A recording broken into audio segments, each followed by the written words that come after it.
in accordance with the Constitution. We are not expecting a fire alarm today, so if the fire alarm does sound, please exit via the 2 emergency exits. Item 1 is apologies for absence. I have received apologies from Councillors Bramer, Heathfield, Harvey and Powell. And Biggs. Minutes of the meeting. The screen doesn't work. Minutes of the meeting held on... Oh, yes, sorry. Are there any declarations of interest to the meeting? Councillor Hitchener? Yes, Chair, I have an interest relating to the bypass with a property which is at one end of that bypass. It is something I have disclosed a number of times, and I have a dispensation. Thank you. Thank you. Yes. This isn't strictly a declaration of interest, but I imagine there may be questions on the Shire Hall or the Museum and Art Gallery, and I'd like to remind members that I represent the City Council on the Stronger Towns Board, which is involved in that funding. Yeah, thank you, Councillor Proctor. Any other declarations? No. Very well. We'll move on to agenda item 3, which is minutes of the meeting held on the 22nd of May, pages 11 to 16. We have not been notified, the monitoring officer has not been notified of any changes. Are you all in agreement with these minutes? Agreed. I don't think there's any against. Thanking you for that. Item 4 is the Chairman and Chief Executive's announcements. You know that this is for noting. Can I particularly extend a very warm welcome, of course, to Paul Souter, our new Chief Executive. This is his very first meeting of the full council. Paul, do you have anything to add to your report? Nothing to add, Chair. Thank you very much.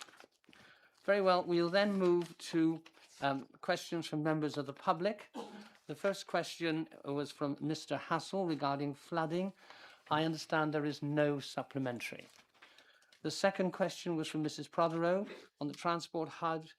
I understand there is no supplementary. The third question is from Mr.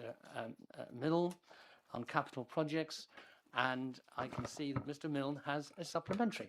Mr. Milne. Inevitably. Thank you for your response to my question about lessons learned of the stalled museum and library projects, though a little disingenuous to be pointing the finger. After more than 3 years in office, this administration must accept responsibility. After all, it promoted and passed the plans and budgets for both projects. With the prospect of further delay, even basic maintenance of the old museum library has stalled. Its cabinets, which might have been brightened with displays while they remain, left empty and covered with years of grime. Its fine ironwork gates, firmly locked, trapping litter, and corroded for want of a necessary lick of paint. With a facade opposite the cathedral, it creates a poor impression for our visitors. Stitch-in-time care is not costly. So what are the reasons for the neglect, and how do you propose to address this? Thank you, Mr. Milne. Leader? Thank you very much. And just to extend my thanks to Mr. Milne for being so diligent in his wish to have our really important buildings be in as prime condition as possible. He will know that renovating a project like the museum is a huge exercise, and we are working through it to deliver the best scheme we can, given the constraints and the needs to address some of the key factors in the building. But I take the point about the appearance of the building whilst we're working through these essential plans and strategies to improve the building so that we've got a fantastic museum. And I can confirm that all of the litter has been removed from the front by the railings that you suggest. And whilst I appreciate it would be great to do a lick of paint, we are close to being in a position where we can firm up what we really need to do a really good job. So I wouldn't want to do anything prematurely, and let's do it well and let's do it right at the right time. But as I say, the litter that you refer to has been removed. Thank you. Thank you. That completes questions from members of the public. We'll now move on to agenda item 6, which is questions from members of council. The first question was from Councillor Stark. Councillor Stark, do you have a supplementary? Yes, I do, Chair. As ward member, I only found out about this further delay to this key project for Ross only through the associated road closures having disappeared from the weekly street works report. So how can both myself and Ross Town Council have any assurance that this project will ever be delivered? Thank you. Leader? Yes, thank you very much. I thank you for the question, Councillor Stark. I have been assured that the Highways and Public Realm team have been clear with me that the rock face remains a real priority for the council, and I reiterate the scheme is going through the relevant procurement process, and we will appoint a contractor to undertake the works. Has been explained that there's been a delay due to the timing and the fact that works couldn't be undertaken in August. And then, of course, there's been the problem of the transition from one contractor to another. But on the most substantive point, it is not acceptable that ward councillors are not kept informed. So I apologise for that. I take responsibility for that, and I will yet again make sure that we do everything we can to ensure that ward councillors are updated on any matter. It has happened at some significant times, and I find it extremely irritating that ward councillors don't find out what's going on in their wards. So I make a commitment to reinforce that to all officers, that they must update ward councillors. They don't want to find this out on Facebook, which has happened in the past, and I'm really sorry about that. Thank you. Councillor Crockett, do you have a supplementary? I do, thank you, Chair. And again, this is for the leader, obviously, and it's a simple and straightforward supplementary question for you. Will you commit to including progress against the CQC improvement plan as a standing item in future quarterly reports until the areas identified by this CQC report have been addressed? Thank you, Councillor Crockett. That's a fair shout. I'm really pleased to note that there's already really positive things to say. We're making huge progress in lots of areas in adult social care, and I'm really looking forward to Cabinet meeting next week, where we will be highlighting the progress that we've made with adult services, the plans that we have already put in place to address some of the shortfalls that the CQC report highlighted. And I am confident that because we're such a robust council who can really make improvements like we have done with children's services, we will be able to improve and address all of the issues and maintain a good service. But in answer to your specific question, I think that's a really good idea, and I will commit to updating members on the progress of my leader's report. Thank you. Thank you. Councillor Proctor. Yes, thank you. Sorry, yeah, do you have a supplementary? I do Yeah, have a yeah. supplementary. You just assumed I had a supplementary. Indeed. Thank you for the answer. When this administration took charge, the Section 106 backlog stood at £13 million. Today it stands at £14.9 million.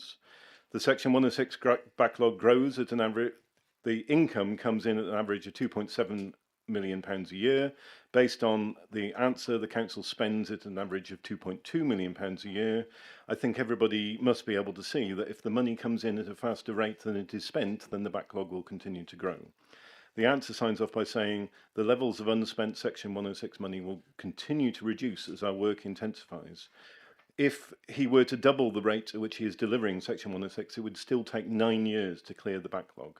But this isn't about the money, it's about the communities waiting for the things they were promised. What can he say to the communities of Herefordshire and the members of this council that would persuade any of us he has a grip on this issue?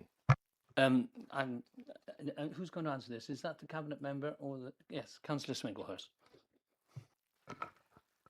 Thank you for the supplementary question, Councillor Proctor.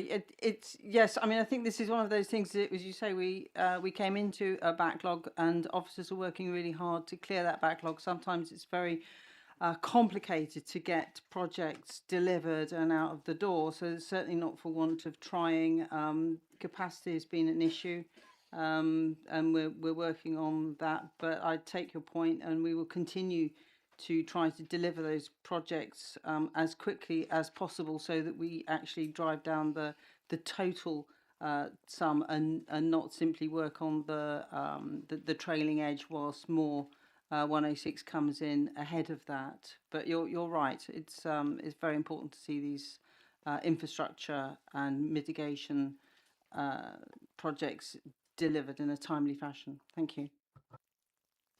Thank you. That concludes agenda item 6. Agenda item 7 is the leaders' report. The leaders' report is on pages 23 to 52. When we start the report itself, I'll begin on page 27. That's because that's where some of the information starts. I'll remind you that during the course of this report, you can, as individual members, only ask 3 questions during the course of this report, and you have up to a minute in order to deliver the question. Also, we are time limited to an hour regarding this item. Obviously, there's some degree of practical flexibility about that, but I'm fairly disciplined about that. So, Leader, if you would like to introduce your report, and then we will go into the questions. Well, thank you very much, Chair. If people can only ask me 3 questions, it makes me sound like a genie. But I put the report to members, and I welcome questions. Very well. Let's move then to page 27 on the report, which begins with the words leaders' report and forward. Are there any questions that are not later on in the report that we want to deal with there? I've got Councillor O'Driscoll and Councillor Hitchener. Anybody else? And Councillor Purdy. Thank you. Councillor O'Driscoll. Thank you, Chair. I'm going to touch on the enterprise part because obviously this is highlighted within your report there. Is this the appropriate point for this, or would you rather it was later? I think because it's in the... Well, you've started now. So I'll finish, as they say. Yes, yeah. I was delighted to hear the leaders' desire to keep ward councillors in the loop and your commitment around these projects. Obviously, the Ross Enterprise Park is squarely within Ross East, which I have the honour of representing. I've not been kept in the loop at all about Ross Enterprise Park. I received no information on it, on delivery. I received no information on the progress with regard to the businesses that have shown interest.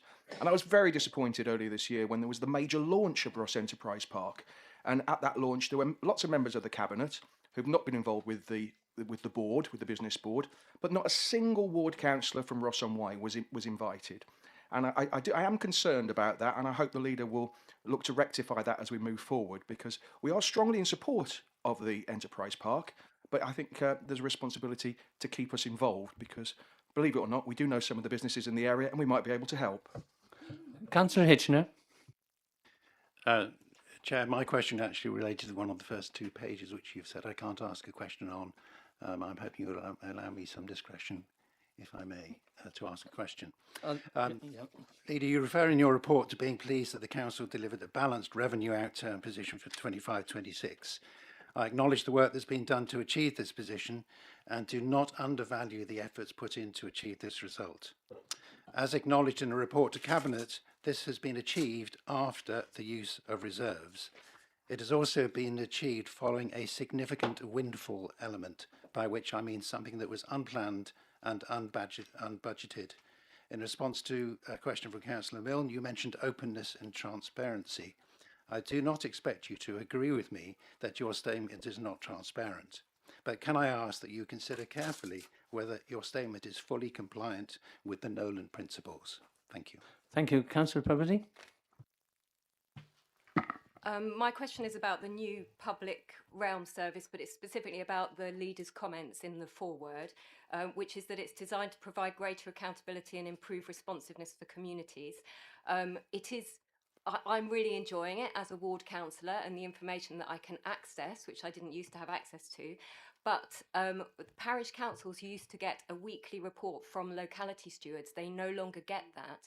They no longer have any process of feedback about the progress that is being made on the public realm, and I would like to ask the leader how he can address that, please.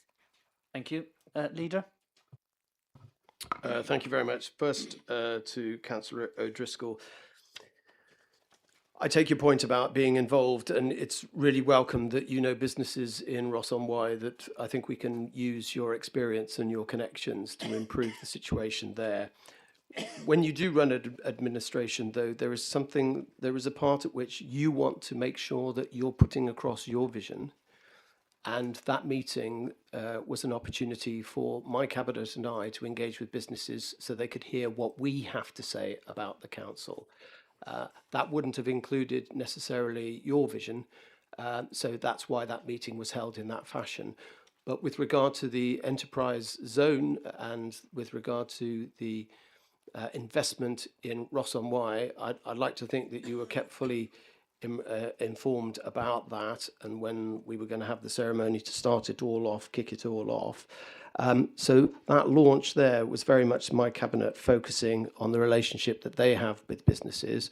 But as things progress, as the industrial park is coming online, I think it's really important that ward councillors play a role in that, and I will commit to that. So thank you for raising that issue. Councillor Hitchener, having had experience of setting budgets in the past, I was really keen to address the fact that because we have demand-led services, we set aside funds to cope with the strategy of a demand-led service. That was my initiative. And so what I looked to do was to make sure that any income that we're getting is used appropriately to address demand-led services. So it was that strategy that made sure that where we had when we had increased demand, and call that overspend if you like, but it was because of increased demand, we had set aside funds to cope with those pressures. So I'm completely open and transparent about the fact that I had a policy to address demand-led services, and I'm proud of that, and that's why this administration is able to balance its books.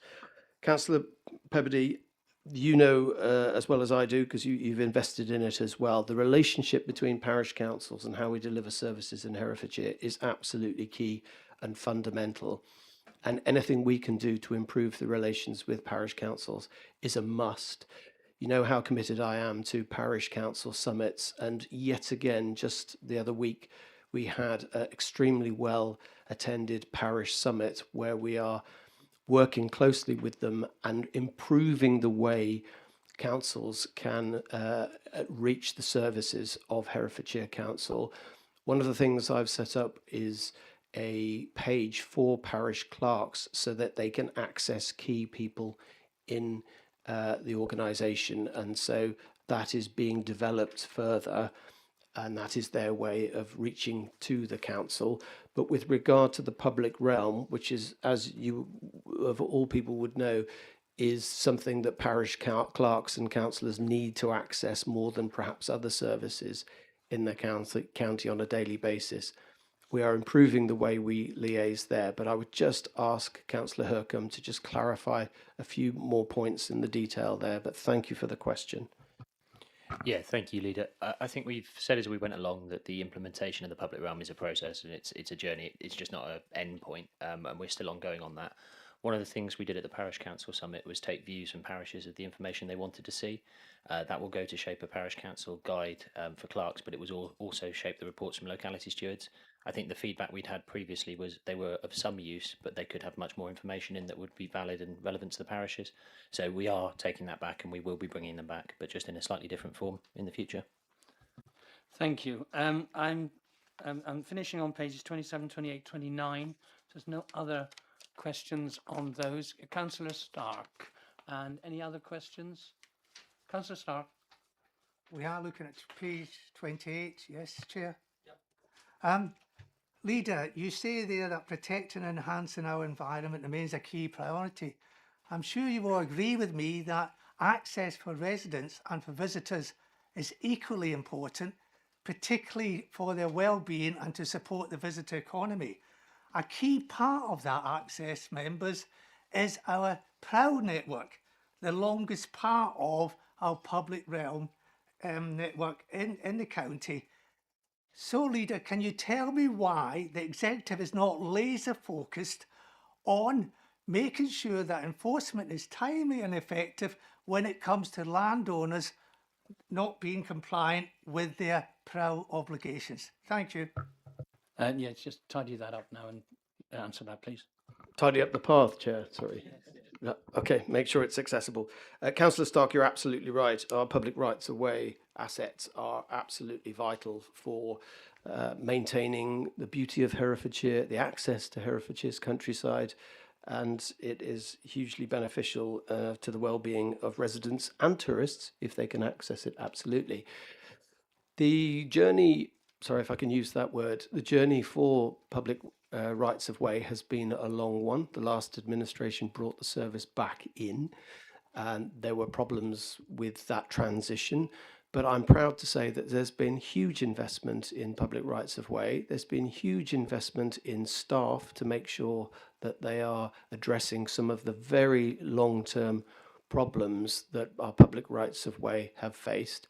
We've done huge amounts of work with regard to improving the access and improving bridges. As you know, there have been fantastic initiatives, and there's been a huge amount of work with parish councils to improve the situation.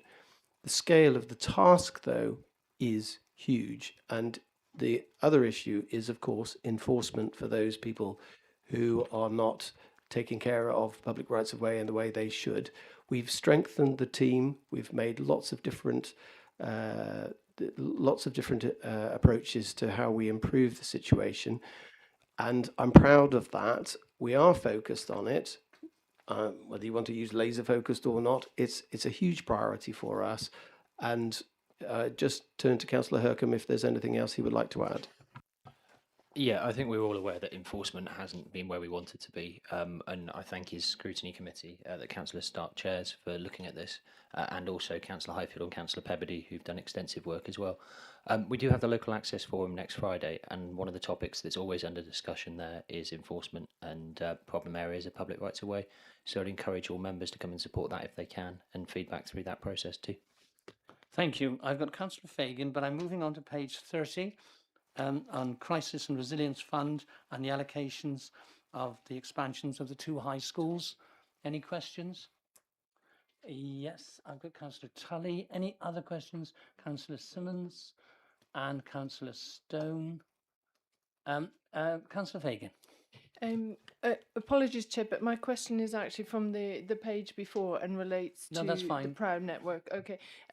So I would like to find out why we still don't have a system in place for loaning out the tools to parish footpath officers who've done the online risk assessment and safety training course. We have this excellent network of dedicated volunteers who are helping keep our footpaths open on a local level.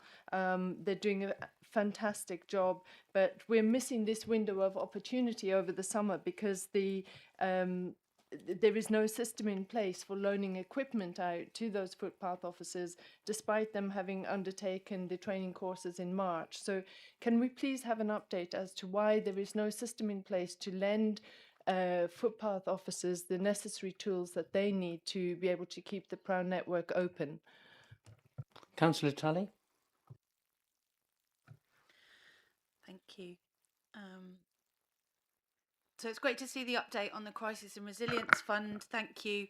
I know that the changes to objectives of any fund like this can have an impact on lives, and I hope that this can be managed well. My question is how the fund is being used to guarantee future resilience for residents whilst also tackling the reactive emergencies and crises. For example, robust connections between external agencies and departments, using Talk Communities, community connectors for both adults and children, actively keeping existing networks informed. Thank you. And Councillor Simmons. Thank you, Chair. This is in relation to the allocation of block grant to John Masefield High School. This allocation has been really welcomed by the school management, parents and pupils in my ward, given the huge housing expansion in Ledbury. However, the government has failed to provide desperately needed money under the School Infrastructure Fund to replace the dilapidated and entirely unsuitable porter cabins. The school had to close recently in the heat wave with classroom temperatures in these cabins in excess of 40 degrees. Will the leader join me in calling for government to properly invest in Herefordshire schools? And Councillor Stone. Thank you, Chairman. I'd also like to welcome the £2.8 million to support households, bearing in mind we no longer have the Household Support Fund. And cost of living, of course, is such a big issue, as our new Prime Minister has pointed out this week. But my question is, do we still have food vouchers for children on preschool meals during the summer holidays? And are more children now eligible simply because the government has slightly changed the rules, including a number whose parents are on universal credit? So do we have slightly larger numbers of children and teenagers in Herefordshire who are now eligible in the summer holidays? It's a big help for their families. Would it be possible for the Cabinet member to send me some details of extra numbers of children who benefit from these very important help provided during the school holidays? Thank you, Chairman. Thank you. Leader? There's some excellent questions there. So, with regard to Councillor Fagan, there is an issue with the loan of tools, etc. There is an issue with liability, but that is something that Councillor Hercombe and I are really keen to work through. So there's still work to be done on that, but it goes back to the point about being in a position to use the resource, the commitment of local communities to solve issues in their areas is a great initiative. So if there's a way that we can help facilitate that more, we will explore that. But I know Councillor Hercombe would be very keen to explore this matter with you further and give you an update. So I think that would be beneficial for your ward, but by doing this, beneficial for all the other 52 wards as well. So thank you for raising that question. The Crisis Resilient Fund, it's a way of supporting families and people in their hour of need, but it is an opportunity also with regard to giving advice about income maximisation, as the report says, and the debt service. It's really helping people, giving them advice and support to make sure that they address the issues in a time where the cost of living is extremely high. So long may that work continue through this specific initiative, but let's not lose sight of the fact that there's a whole system approach, and Councillor Tully alluded to Talk Community, which is doing a huge amount of work to address these issues as well. But it's a whole system approach that we must never tire of using to address these fundamental problems. Councillor Gandhi, sorry, did you want to add something to that? Yeah. I think people need to understand that the Crisis and Resilience Fund is very different to what came before. It's very different, and it's being used in a very different way, and that is a government decision. So the whole focus of the Crisis and Resilience Fund is on sustaining independence. The support for immediate needs is a relatively small part of the fund. We have a number of partners that we are working with to support families to be independent. Thank you. Okay. Thank you very much, Councillor Gandhi. With regard to Councillor Simmons, it's totally unacceptable that schoolrooms are reaching 40 degrees. And I know my children have had to come back home because the porter cabin that they're in is just, for their school, is just not, well, it's an after school club, but the point remains, some of the school rooms are just too hot. There's education is one issue, but it's health and well-being is another. And I was at the Health and Wellbeing Board that was chaired by Councillor Gandhi, and we were discussing children's funding for buildings and funding for SEN support, but just funding as a whole. And I said to the board, we must really push together from a health and well-being point of view to improve the environment for our children's learning. So I've asked the Health and Wellbeing Board to write to, on behalf, from a Health and Wellbeing Board angle, to write to government to say that Herefordshire's education system is sorely underfunded, and we need to give the best start in life for our children. And you can only do that by, well, there's many ways you can do that, but one of the key ways you can do that is make sure that they're learning in buildings that are fit for purpose. So you're absolutely right. We're doing that from a health and wellbeing board point of view, but I will also be writing to the Prime Ministers to stress this point, the new Prime Minister, I should say, because we need better funding. And yes, the plan is to write off 90% of the deficit for the dedicated schools grant, but if you don't properly fund from now on, that debt is only going to get worse, and it's going to be us who are going to have to pay for that. So excellent question, and yes, I'm fully committed to making those points to the new Prime Minister. Councillor Stone, there are more children benefiting from free school meals in Herefordshire, and you will note that there's a whole raft of things, activities that children will benefit from in Herefordshire over the summer months, and those are really positive initiatives, and we will do everything we can to support our young children, seeing as we are a child-friendly county, and we must continue to be so and promote that. Thank you. I'm on page 31 now. Any questions? Strategic housing. Councillor Woodall. Anybody else? No other questions on that page. Councillor Woodall. Thank you, Chair. I support the range of housing initiatives being pursued by this council. It is, after all, our most pressing need and social obligation. So I ask, wouldn't 45 million spent on a supported accommodation provide more public benefit and better return on investment than 45 million spent on a 2-mile road from the A49 to the enterprise zone? I know money can always be spent on other things, and I know about money lost in the past. But I think people would like to know how you decided to commit millions more to one short road than to providing more housing to help the 2,000 or so people or families who are currently on the waiting list. Leader. Thank you, Councillor Woodall, and I thank your support for your support for the initiatives that we're undertaking. If you read the report carefully, which I'm sure you all have, there's some excellent initiatives that this council is doing with regard to housing from the whole spectrum, from temporary accommodation to bringing empty homes online and exploring the possibility of building homes with housing associations and the possibility of exploring building homes ourselves. But with regard to the bypass, if you don't build the infrastructure, you won't have room to build the houses. So, there are many people who can build houses, but there is only an authority or the Highways Agency that can build a road. That's our responsibility, and we are committed to doing that. But let's just look at the strategy before us. You've got 1,800 empty homes. So we have committed a 3-year capital programme that will allow owners of properties that are empty to benefit from a renovation scheme that will then commit them to renting their house out to individuals, families who will have a rent that will be fixed at an affordable rate. That scheme alone could bring back into the housing market 1,800 homes. That's a great way of the council investing to prioritise housing.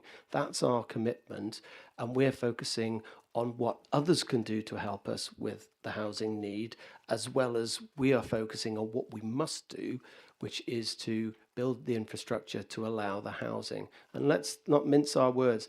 If we do not build the road infrastructure, we will not deliver our housing targets for our younger people. Thank you. I'm on page 32 and 33, items 4 and 5, the New Realm services. Any questions on the New Realm services? Councillor Proctor, Councillor Mason. Is that all? Right. Councillor Proctor.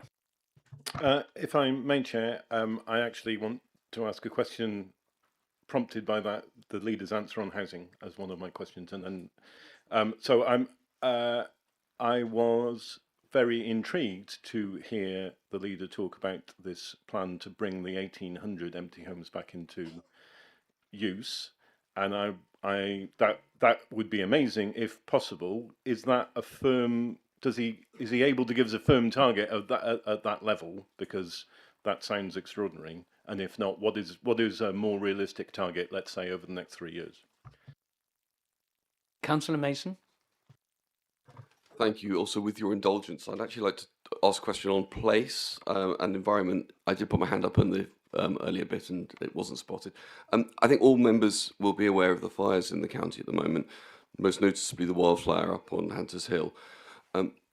We have a number, 198 as it happens, historic and beautiful common lands in Herefordshire, but the management is often complex. I've had a number of representations that the council's policy with regard to council and common land and wildfire risk, adopted in 2006, is simply out of date. Can I have an undertaking that that policy will be reviewed with urgency? And Councillor James. Thank you, Chair. It's about, it's prompted this particular question about the 1,800 empty houses in Herefordshire, but also there's an unforeseen, or seems to be appreciated, houses that are not being used, that are theoretically have residents in at the moment. I could take you, there are literally, well, I would estimate them to be thousands of properties whereby the person who occupies them and is paid social housing is actually not living there. I've got several cases in my ward where people are the tenants of social housing and live somewhere else. And they're empty, other than an occasional visit by those particular persons. People have reported those cases to the Housing Association, and this is an illustration of why housing associations are totally out of touch with local communities, because they become enormous conglomerates who have no real knowledge of local situation, and they do nothing about it because they're getting their rent paid by us taxpayers, and yet nobody is actually living in these properties and could be used by people who are homeless. Okay. Leader? Yes, thank you. Yes, the figure I highlighted was that there are 1,800 empty properties. They're not being utilised. So this grant scheme is an opportunity to address those, including 600 that have been vacant for over more than a year. What I would like councillors to do, all 53 of us, is because this initiative, the decision was made in April, because this initiative is here and the funding is here, I would love all councillors to make sure that their communities are aware of this scheme.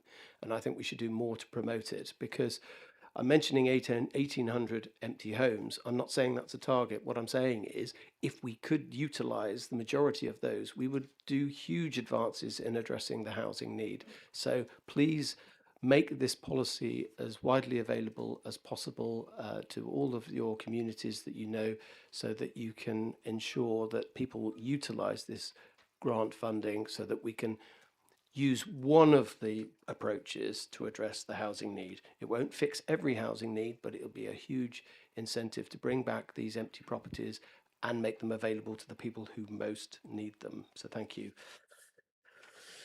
Councillor Mason, you make the point, and it just gives me the opportunity to thank our firefighters. This is a heightened state of alert for our fire service, and they're doing a valiant effort in addressing the issues that are cropping up throughout the county. And I'd just like to pay tribute to our fire service for providing the excellent service that they do, and for all members of the public to just be mindful of the conditions, the dry conditions that will continue for at least the next week. So that's a plea there, and thank our firefighters.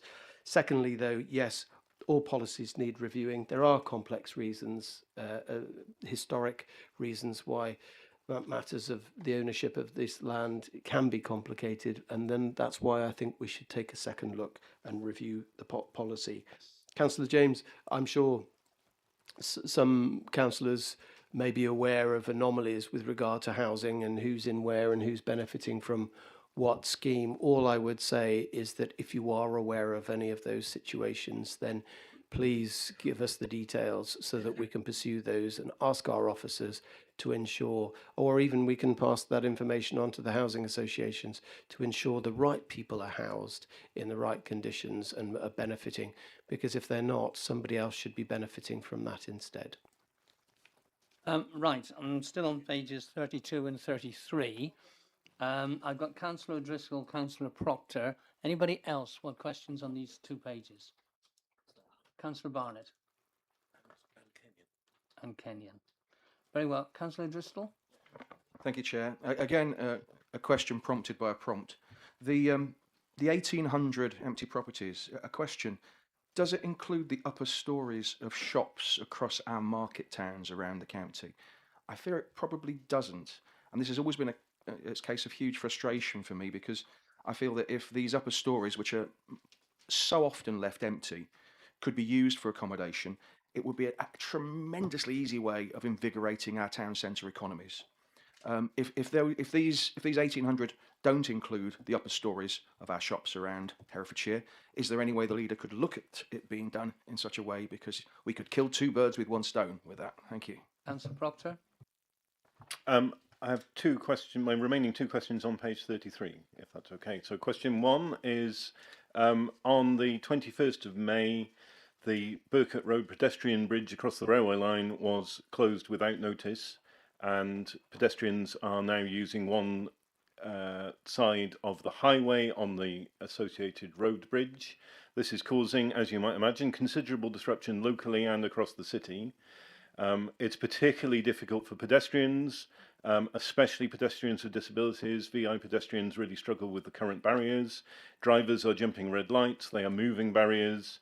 The project manager has proposed, and I know he's briefed the Cabinet on this, a plan to make the traffic one way and to use water-filled barriers, which would be much more suitable for VI pedestrian users and would be impossible to use. But it seems to have gone very quiet. Can the leader assure me that he's on this and going to take action as quickly as possible?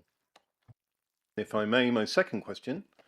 I welcome the adoption of the LC Whip, but as well as providing additional infrastructure, we need to make sure that we are managing the network effectively for all road users. And to give a couple of examples, recently when the Great Western Way was closed for the work, which has been fantastic and I fully support, it wasn't no diversions or any information was signed for cyclists until county councillors and city councils put a lot of pressure on, and even then the cycle diversions signed cyclists to cycle down footways.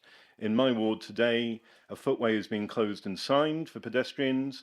It's closed a mandatory cycle route, but there's no signage for cyclists, and it potentially leads cyclists into hazardous decisions.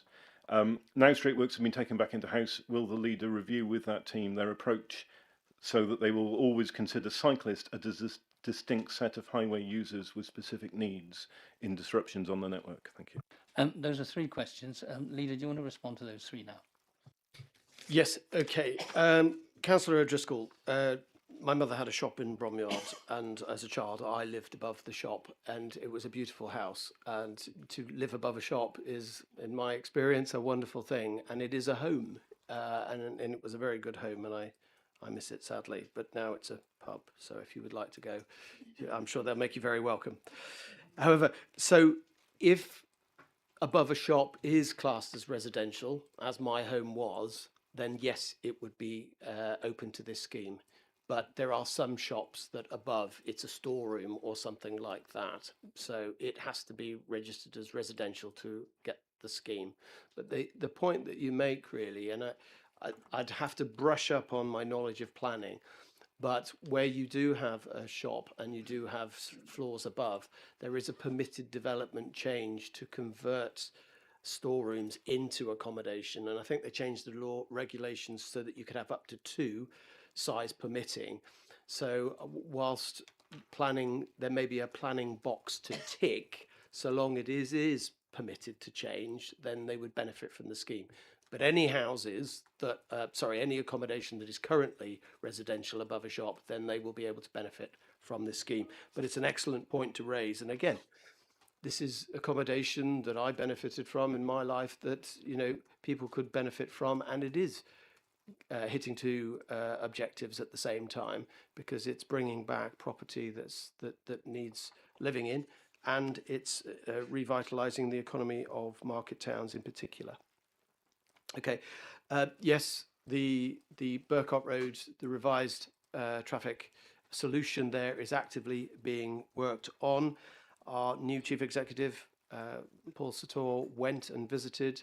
It's a real high priority. It is a danger and it is an issue, and so work is being undertaken to address that, and we will give Councillor Proctor and all the ward members in the adjoining area an update on that, because obviously it affects your ward, but it'll affect neighbouring wards as well. And yes, it's a really good point that you make. Cyclists are part of the highway network, and if there's going to be a diversion, they must be treated or given the same notification that any other mode of transport should be provided. So I will make sure that when we do diversions, there is plenty of warning and notification so that cyclists know exactly where they can and cannot go. Second question. Oh, sorry, that was a second question. Yes, Yep. I've got Councillor Bartlett, Councillor Kenyon. Is there anybody else on these pages? No. Very well, Councillor Bartlett. Thank you, Chair. Just one comment to endorse what Councillor Proctor said about maintaining our current network. Our brand new medical centre is absolutely fantastic, but it is served with incredibly unsuitable pavements, and we're still waiting for a crossing over the very, very busy A44 Mill Street. So definitely endorse what Councillor Proctor is saying about that. My question is, at the moment, we're working through the funding, previous funding for our schemes like Home Racy Road and our Section 106 ones. My question is, now that we've adopted our scheme, can the leader tell me what government funding we are pursuing now and which schemes within the strategy we are going to be taking forward next? So the funding that this talks about, government funding that we are going to be pursuing, what are we pursuing? Are we pursuing it yet? And for which schemes do we know that is going to be for? Thank you. Councillor Kenyon. Thank you, Chairman. Item 6 on page 33, the local cycling, walking and wheeling infrastructure plan. Now, with most plans, they normally stay on a shelf and not put into place. I'd like to see this plan move forward. What we have got in Hereford is a fantastic closed circuit cycle track. I've got a bit of skin in the game with that one. But it seems a little ironic that I've started a few initiatives where people come along and learn to ride. In fact, on a Sunday afternoon now we teach children to ride, and we've now taught our 35th child, and that was a 2-year-old, which was quite astounding, really, to be fair. I've never seen a 2-year-old ride a bike. But these initiatives I've had to go and get funding for, and I repeatedly going out, finding funding for it. Now, if there's a plan, perhaps we should be looking at putting some investment into these closed circuit cycle track to enable young people and older people to rehome their skills. On a Monday evening, one of the schemes we run, there's 2 90-year-old gentlemen that sit on a side-by-side bike, and they're chased around by 2 80-year-old ladies, which is fantastic. And we have everything in between. We have people with well, it's a lovely sunset on the racecourse as well. We have to count them out and count them back in. But it's lovely. And all the things, when you try to tick community hub, bringing people together, it's all there. And I'd welcome all of you to pop down and see what goes on down there, because it is brilliant. Now, right, Leader, can you answer those two, please? Sorry, Councillor Bartlett, can I just ask you to go back to the report and specifically point to I understand you're wanting to know what we're bidding for, what funding we're getting, but in reference to what? Sorry, my apologies.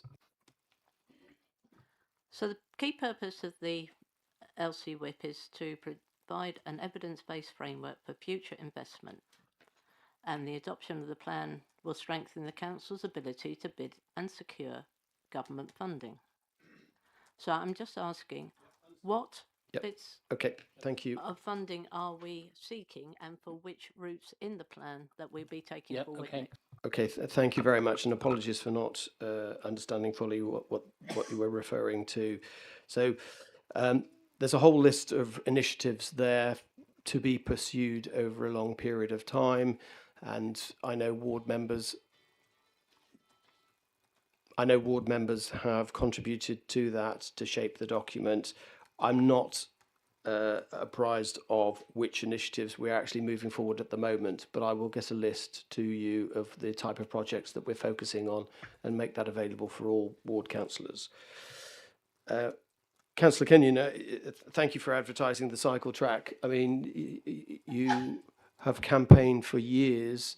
It was a joint project with City Council, with Herefordshire Council, but you were a huge part of the impetus in bringing that about, and it's been a great asset for Herefordshire, and long may it continue. So if the purpose of your question was to advertise the cycle track cycling and the benefits of it, you've succeeded, and I had a fantastic time when I drove around the track, and I would encourage everybody to use that facility.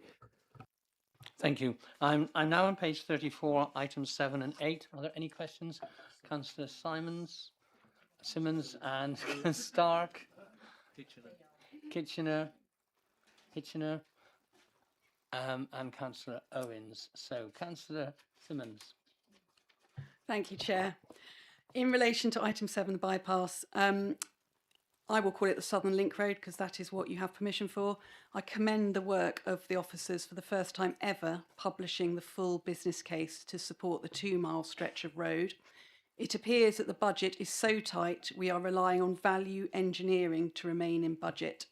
And I note that the £45.3 million spend from council borrowing no longer claims to solve the congestion issues in the centre of town, despite the environmental destruction wrought by the development. With no prospect of government funding for an actual bypass and river crossing, what is the administration doing in the interim to reduce congestion in the city centre? Thank you. Councillor Stark. Thank you, Chair. Members will be aware that I have often asked the question, what is happening about the housing moratorium in the north of the county? What is the executive doing to push Natural England to lift that moratorium? Because they know it's not housing development that's causing the pollution in the rivers, but it's more likely to have come from agricultural activity. I say this as a Ross member because we are facing the issue that where are we going to build these 27,260 houses? And my concern and worry is that that is going to actually be in Ross to a great extent. So, Chair, I would like to have an update on what you're doing with Natural England on that issue. Apologies, who did I say next?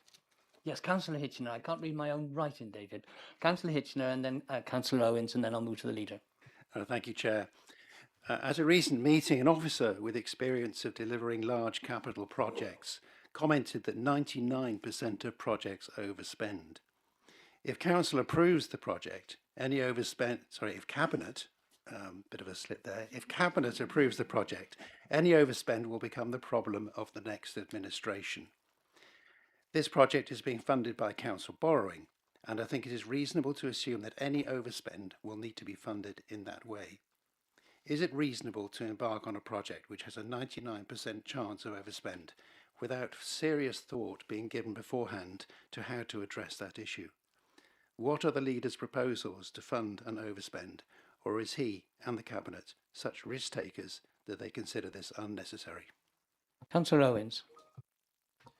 Thank you, Chair. The bypass is the largest project in the year of delivery, but 2 of the other key projects, the new library and the new museum, are currently going back to the drawing board and are going to be significantly altered and downsized from the original plans. This is due to significant cost overruns due to failures to identify structural issues with historic buildings, which seems sort of strange. It's a concern that this has only been discovered 3 years down the road, and both these projects now have red rag ratings on them. Given there's now such large question marks over those 2 projects, what confidence can this assembly have that this administration is going to be able to deliver phase 1 of the bypass? Leader. Thank you very much. Firstly, to Councillor Stark, you will see from the bottom of page 34 that the phosphate income has been received. This has released planning permissions for 980 dwellings, so that's an increase of 94 dwellings. So the scheme and the parameters that we've set up are delivering housing.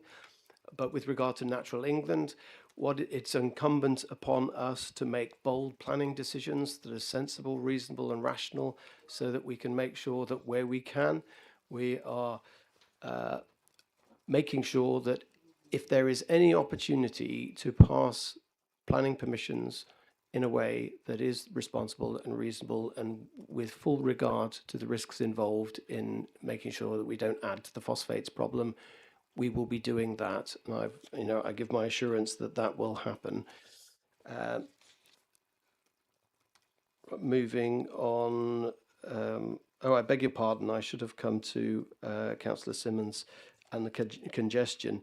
Yes, the congestion is a serious problem in Herefordshire, in Hereford in particular, always has been, always will be, unless we provide the necessary infrastructure, which is why we are really determined to address the situation of congestion by putting the necessary infrastructure. Residents are absolutely fed up of the problems caused by congestion, and the one way that you don't address congestion is to propose nothing, or to propose that more people should be stopping using their cars. So we have to do it sensibly, but we have to put the infrastructure in. And it allows me to move on specifically to Councillor Hitchener's point. When I was in opposition and Councillor Hitchener was leader of the council, I told him that if you were going to I told the public meeting, if you're going to cancel the first phase of the Western Bypass, aka what was known then as the Southern Link Road, this is an absolute folly because it's necessary to complete a proper bypass. And if you cancel it now, it will only cost double. And so the warning that I put out then at the time has come to fruition. And so I should have been that administration should have listened to me then.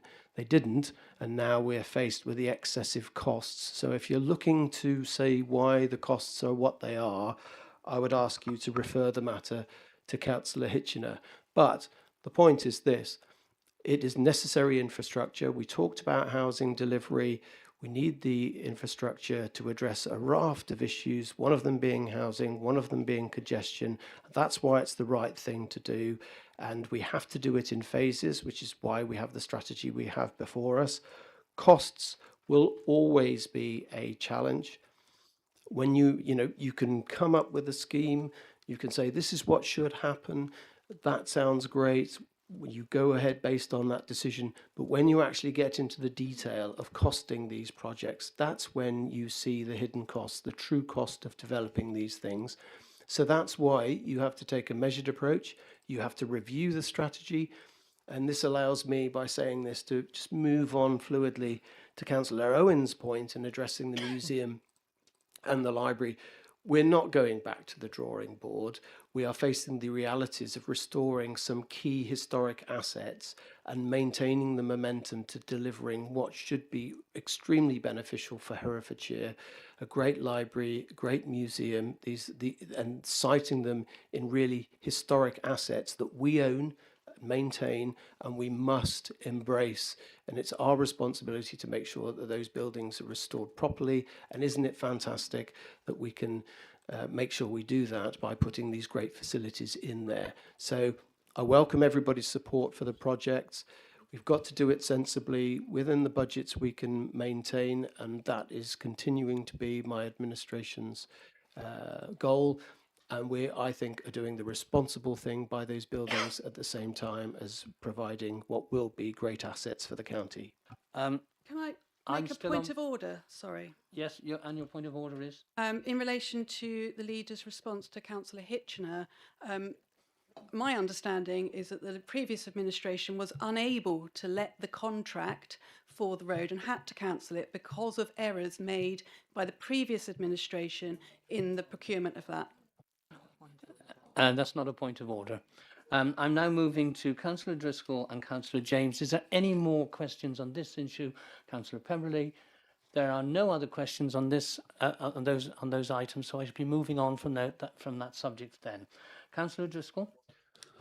Thank you, Chair. Yeah, it's a question around process. You'll all be aware, hopefully, that we had a very thorough scrutiny session around phase 1 of the bypass earlier this week and made a series of recommendations, some of which will have a direct impact on the full business case, as well as additional assessment criteria.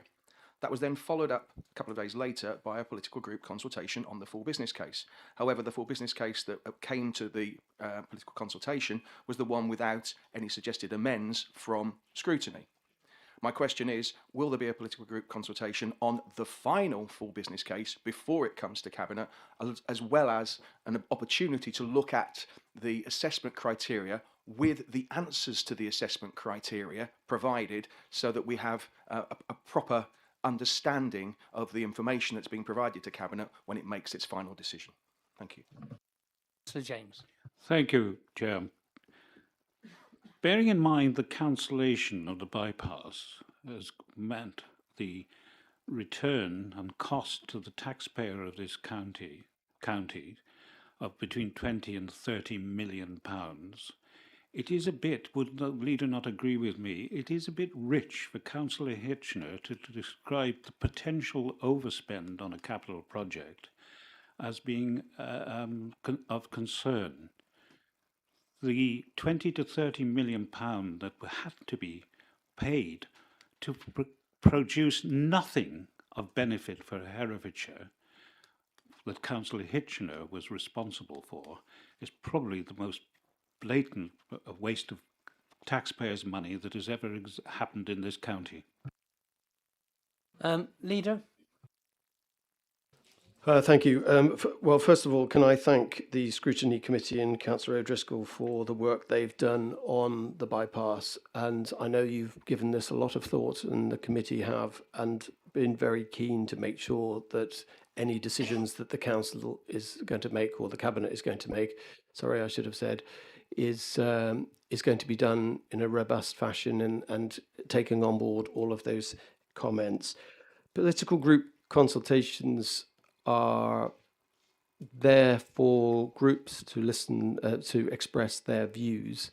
Whether there'll be another PGC, I will have to get clarification on that point, but it doesn't take away, just because the political group presentation presented information that didn't absorb the recommendation and the work of the Scrutiny Committee, doesn't mean to say that that won't be looked at Cabinet. So, you know, I take that point on board, but I will seek clarification about whether there's going to be a new political group consultation. But I look forward to the Cabinet meeting in September, having fully embraced the thinking of the Scrutiny Committee to see if it can help us with our decision making. So thank you for that. Councillor James, thank you for your comments, and I won't add anything to the points I made earlier on, but I understand why you would say what you've said. Thank you. Now, listen, we're on page 35 now, paragraphs 9 and 10. I'll give you notice that there's just over 10 minutes left with the appropriate hour. So I'm now looking for questions on items 9 and 10. She did indicate. Oh, did you? Sorry, Councillor. Yes, you did. Yes, thank you. Thank you. What measures are the Cabinet considering to address congestion now that can be delivered whilst we are waiting for the new road schemes? Okay. Leader, do you want to come back on that one?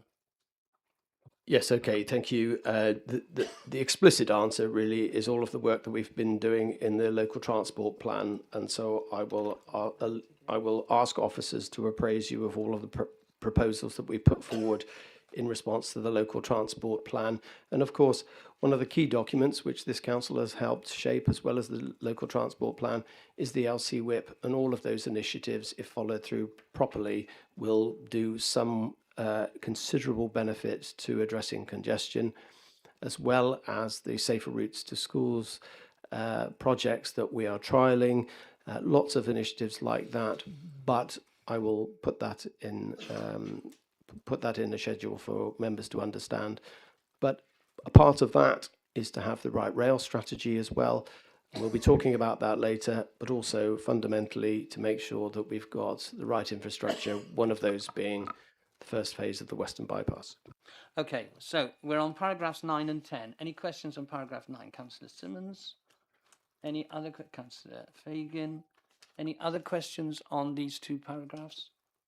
None? Very well. Councillor Simmons? Thank you, Chair. The Green Group warmly welcomes the development of a new carbon management plan and welcomes the Cabinet member and the officer's continued work to reduce the Council's operational emissions.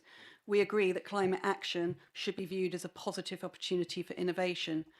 When will Cabinet, however, receive the full biochar business case, including life cycle carbon assessment, feedstock availability, land use implications, planning risks, governance arrangements, financial sensitivity analysis, and alternatives if the project is not deliverable? And what is the fallback plan if the biochar project is delayed, scaled back, or proves unsuitable? Thank you. Councillor Fagan? Yes, thank you. About the carbon management plan. So, in 2019, a 16-year-old schoolgirl said to Davos, "Our house is on fire." 7 years later, in Herefordshire, we are experiencing a summer of fire waves, not just in France, Canada, Italy and Spain, but also closer to home, South Wales and Herefordshire itself, with numerous field fires as well as common land. The daily school run is the single biggest source of carbon emissions associated with England's schools, according to the Count Your Carbon report, which was published in January by Eco Schools and Keep Britain Tidy. The report shows that pupil commuting accounts for 21% of school transport, schools' total carbon footprint, which makes it the largest individual contributor. But when taken with staff travel, school vehicles and school trips, transport generates 40% of total school emissions. That taken together means that the full transport footprint of a school now outweighs the emissions from heating and powering its buildings. We have heat maps in Hereford that show the enormous impact of the school run on congestion on the city. Is it time for us to consult with the children and young people of Herefordshire, given that we are committed to being a child-friendly county, to see how they can help reduce carbon in the schools, and how we can invest in a proper transport arrangement to get children to school so they can reduce their carbon footprint and at the same time enable us to come up with proper solution to the congestion issues in Hereford? Thank you. Right, can you answer those two, please? Well, the first question, Councillor Simmons, it sounded great, but if you'd have submitted it at the beginning, then you'd have had a written answer. And all I would just say is if you can forward that to me, we'll give you a written answer. It's the same question asked at Cabinet in May. Yeah, well, we'll give you a written answer so that you're clear on what the answer we gave you then. So, Councillor Fagan, I alluded to it, the Safer Routes to School initiative has been piloted. There have been some teething troubles. If you talk to Councillor, where is he? Oh, there he is at the end of the table. There have been some teething troubles with the initiative, but the initiative is something that we're working on and making sure that we can learn the lessons from that to improve the way children get to school and improve the way they get to school safely, but also in a more environmentally friendly way. That work will continue, and I will look to officers to make sure that you are updated on the initiative, where we are and what the next steps are in rolling out those schemes. But I think your statistics and the point you raise about the school trips is very telling. So anything we can do to improve the way children journey to school is an imperative and a must. So thank you for that. Thank you. I'm going to move now on page 36 to paragraph 11. Yeah, Councillor Swindlehurst. So if I may just briefly touch on the question that Councillor Simmons asked about the biochar. That is currently being worked up as a full business case for submission to the capital programme for next year. The pyrolysis biochar technology would not only deliver carbon reduction, but also a really fabulous soil conditioner, which could be used in a number of ways to both improve soil but also sequester nutrient. So it has a number of co-benefits. It was a result of thinking by the working group that we wanted to come up with an offsetting that was very local in its benefits rather than going through a carbon trading scheme. Thank you. Right. Agenda item, paragraph 11 on housing fund. Any questions? No. 12, purchase of flats for temporary accommodation. Yes, Councillor Tillett. Councillor Tillett, any other questions on this and on the housing delivery update at 13? Yes, Councillor Pebberley. Oh, sorry, Gennard. Yes, sorry, Gennard. No other questions on those. I'll ask for those two speakers. Councillor Tillett and then Councillor Gennard. Thank you, Chair. There's reference made to the 4 flats which are being bought in the city, which is in my ward, and I welcome it, and the general principle of the council looking for opportunities to buy small pockets of property to avoid the exorbitant costs of bed and breakfast. However, yesterday I was at an event at one of the major homelessness providers in the county, and there were a number of other similar agencies there. And whilst they understood and supported this principle, there was also a wider concern that rather than purely opting for properties that are available, that we also considered their location in terms of other support services. This is perhaps not so much a great issue in the city, but certainly out in the rural parts of the county, it's all very well buying up a suitable property, but we can then isolate people very much from the services that they need. So can that please be borne in mind when we're looking at properties for homeless people? Thank you. Councillor Jenner. Thank you, and I welcome the housing delivery update. I note that in October 2025 we were sent in the old Chief Exec's members update, an update that the council had bought the John Venn building in Hereford. I was just wondering whether we could have an update on that, please. Leader. Thank you very much. I mean, I thank Councillor Tillett's support for the initiative of buying the flats, and where we can acquire properties that will really benefit the housing need, we will do so. And I would just like to pay tribute to our officers who've worked extremely hard over the years to keep this initiative going and to address that housing need. There's a lot of work that goes on behind the scenes to address these issues. But you're absolutely right. We know that in rural places there's a lack of transport infrastructure there to support people, and so it would not be a good idea to put people in places where they cannot gain access to greater services. And of course, these are people who are going to be in a situation where they might not be able to afford private transport. So the point is well made, well understood, and I will make sure that officers explain to councillors how they ration the provision of, how they rationalise where they put people in housing and how they bear in mind the issues about rural transport and isolation. Councillor Gandy. Yes, just to assure Councillor Tillett, we always consider the availability of wider support services when we are looking to purchase properties for temporary accommodation, which is why they are predominantly in the city and in the market towns, and we will continue to do that. We do not look at the rural areas where there are no facilities. We always look at in the market towns and the city. Thank you. Colleagues, we've now reached our allotment. Sorry, Councillor Gennard's question. Oh, yes, sorry. Yes, thank you, Councillor Gennard, and thank you for pointing out about the John Venn building. It's a really exciting project, and it is addressing temporary housing accommodation needs, so it's a really important initiative. There have been delays, complexities about the acquisition of the building, but the contractors have been appointed, and I will make sure members get an update as to the timelines for the scheme to be started properly and when we can expect to be able to use this much needed facility. So thank you for the question. Thank you. Colleagues, we've now concluded that agenda item time-wise. If you have any questions remaining on the other rest of the report, please submit them in writing to the leader or the relevant cabinet member, and then we will do that. I'm now proposing to have a 10-minute comfort break before we then go into the final items on the agenda, which will of course be the 2 motions for debate. So can I ask for the live streaming to be stopped, please?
Everybody. I remind you, of course, we've got the railway strategy at the end of this meeting, and I assume the necessary information and communication lines will go to those speakers to alert them to when we may be rising for this meeting. Can I ask for the live stream to begin again, please? Welcome back to Herefordshire Council's meeting here today. We now move to the notices of motion. These are on pages 53 to 58 in your agenda package. The first motion is the building of a strategic partnership between Herefordshire and Zhytomyr in Oblast in Ukraine, and I will call on Councillor O'Driscoll to propose the motion. Councillor O'Driscoll. Thank you, Chair. Zhytomyr, I think you'll find. Thank you, Councillor Tillett, for my correct pronunciation earlier this morning. Chairman, fellow councillors, since Russia launched its full-scale invasion of Ukraine, around 300 Herefordshire households have opened their doors to Ukrainian families, with more than 1,000 Ukrainian guests arriving in our county through the Homes for Ukraine scheme. Those figures are impressive, but they don't truly describe what that generosity has meant. They represent spare bedrooms prepared, meals shared, children welcomed into our schools, lifts to appointments, help finding work, conversations around kitchen tables, and friendships formed between people whose lives might otherwise never have crossed. Since 2022, my own home has been shared with Ukrainians, both of whom very much feel like part of the family. That experience has given me some small insight into the reality they live with every day, checking their phones from home, waiting for messages from family and friends, hearing that another missile or drone has struck, and knowing that the people they love continue to live with the constant possibility of attack. We can provide safety here, but sadly we can't remove that fear. This motion is a small gesture by one English county, but small gestures matter. For the communities of Zhytomyr Oblast, a formal partnership with Herefordshire will be a visible and lasting symbol that we stand beside them. It would say that their struggle matters to us, that their future matters to us, and that our friendship will not end when the headlines move on. We can't fight their battles for them, but we can make it clear that they don't stand alone. Now, I hope this motion is one that can unite us as a council, because whatever our political differences, I'm sure that almost every member here has Ukrainian residents in their ward. They live in our towns and villages, their children attend our schools, they work in our businesses, volunteer in our communities, and contribute fully to the life of Herefordshire. I believe both the Ukrainians who live among us and the families who've opened their homes and their hearts will deeply appreciate this small act of solidarity from the council that represents them. And this proposal isn't out of the blue. It grows from relationships that already exist. Ross-on-Wye signed a friendship agreement with Ovruch earlier this year, and Hereford City has also established its friendship with Zhytomyr City. I should explain that Zhytomyr, the same way Hereford is to Herefordshire, Zhytomyr is to the Zhytomyr Oblast. And Ledbury is now exploring a relationship with Yemlchin, again a town in Zhytomyr. Shall I do a dance? The authorities in Zhytomyr have themselves asked us to explore cooperation. They describe the Ross-Ovruch agreement as demonstrating mutual openness to cooperation and trust, and want to build upon that foundation at regional level. The Ukrainian ambassador, in his letter to the leader, that I hope you've all had a chance to see, has called this proposal a natural and important step, capable of creating opportunities in local government, education, culture, agriculture, healthcare, economic development and reconstruction. This is important because the relationship is not one based on sympathy. Ukraine is not simply a country that needs our help, it's a country of immense strength, ingenuity and potential. The world's watched Ukraine innovate at extraordinary speed, particularly in drone technology, communications, logistics and modern defence. Their experience of protecting their communities, maintaining essential services and governing during war offers important lessons for public bodies like us, universities and businesses across the West.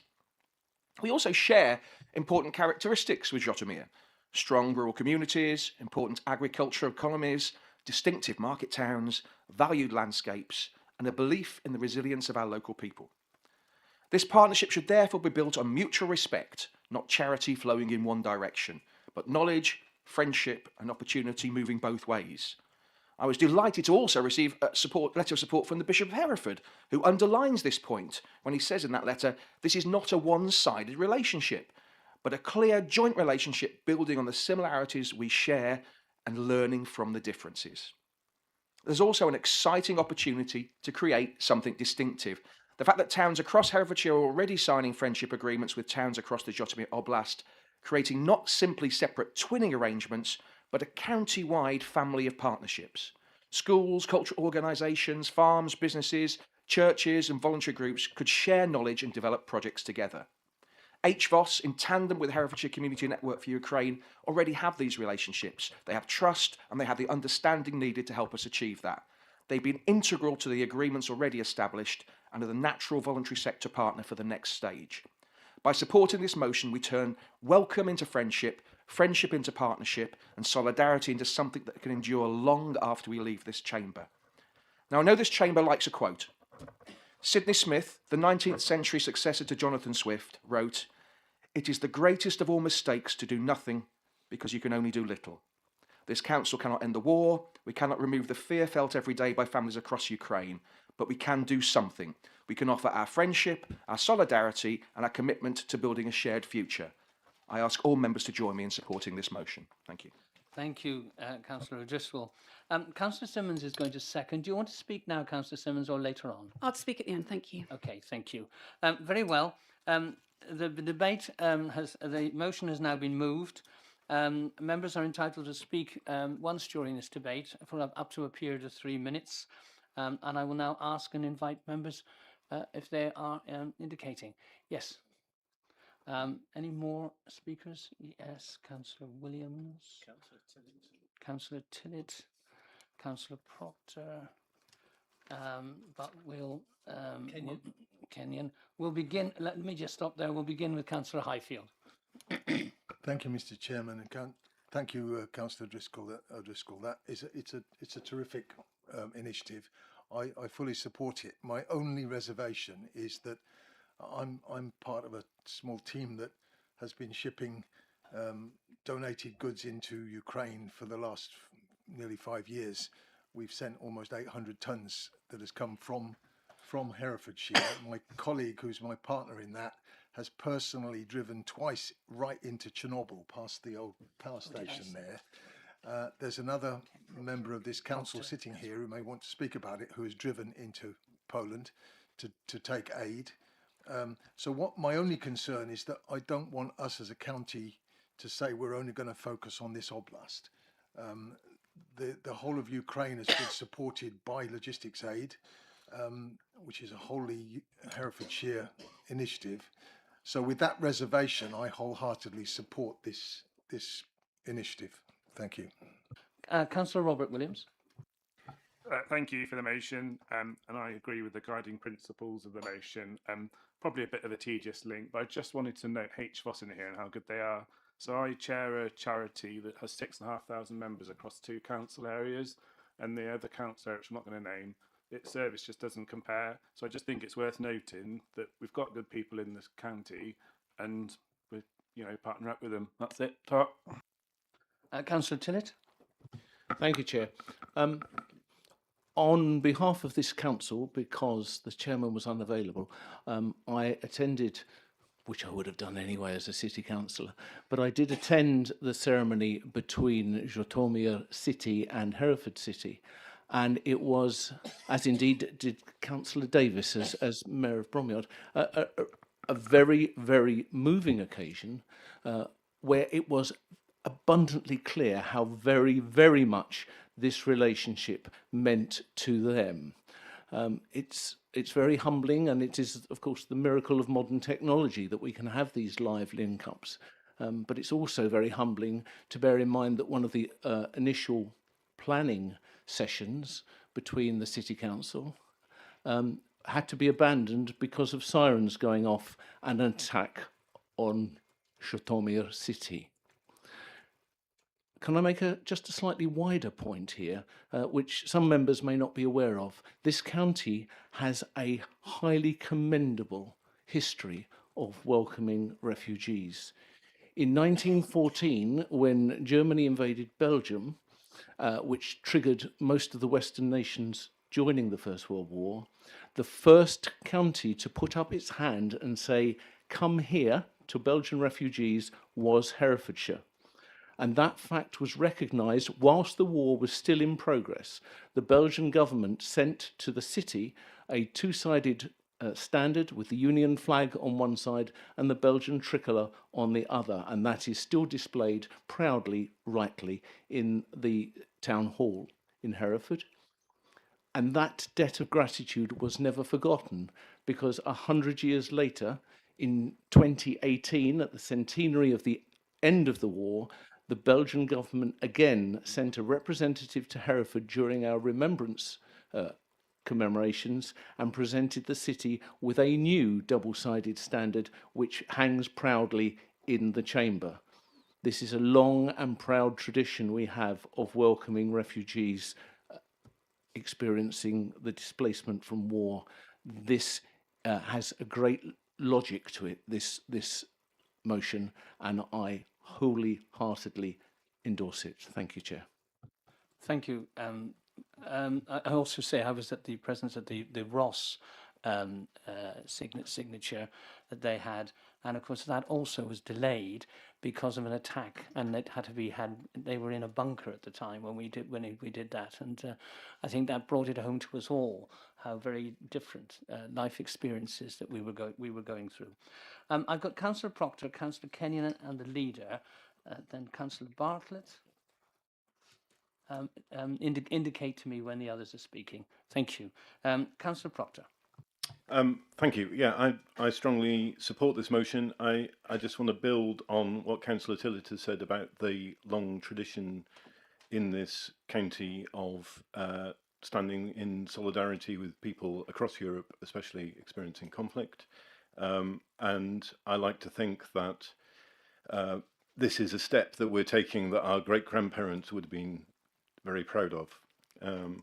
And obviously we know that we have a very strong military tradition in this county, and we have a lot of families in all of our wards, certainly in my ward,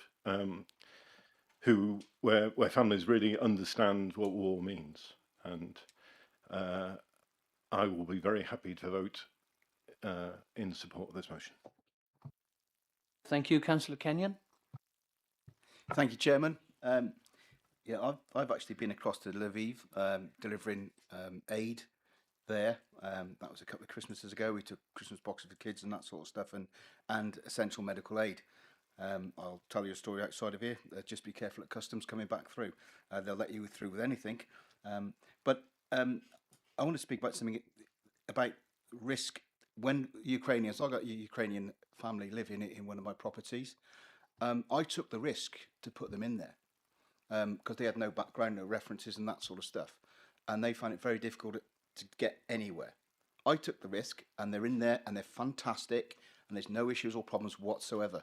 However, as a council, we could perhaps go a little bit further. If Ukrainian families that are still coming over have got problems finding private accommodation, that the council could guarantor or sort of help in that way, so the landlord feels a little bit more reassured when renting properties out. So that's a really positive way of helping them. I fully support this, and there's no problems whatsoever. But at this stage, I would like to just mention one person. He's called Will Jackson. And you may know his father, Bill Jackson, but Will Jackson has been the leader. I'm a member of the Elgar Rotary Club, and he's been the lead for Ukraine, and he's been there many times. Every week, every couple of weeks, he goes out with lorries and he delivers aid. He's done a fantastic job, and we've got some really strong connections through that. So I'd like to just at this moment mention Will Jackson and the great work he does from Herefordshire across into Ukraine directly. So thank you for that. Thank you, Leader.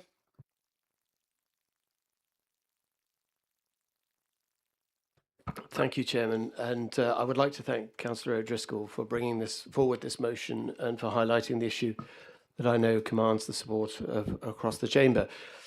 It's 24th of July today, and it's just the same, just happens to be a coincidence, but it takes me back to the 24th of February 2022, and it was a cabinet meeting that Councillor Hitchener was chairing, and he had the grim task of announcing that Russia had invaded Ukraine, and we were absolutely all stunned and taken aback, and it's just chilling and saddening to think that 4.5 years later almost, we are still in a position where Ukrainian citizens are under threat, fighting for their sovereignty, and to think of the loss of life is truly, truly devastating. So I can't believe that all that time has gone past.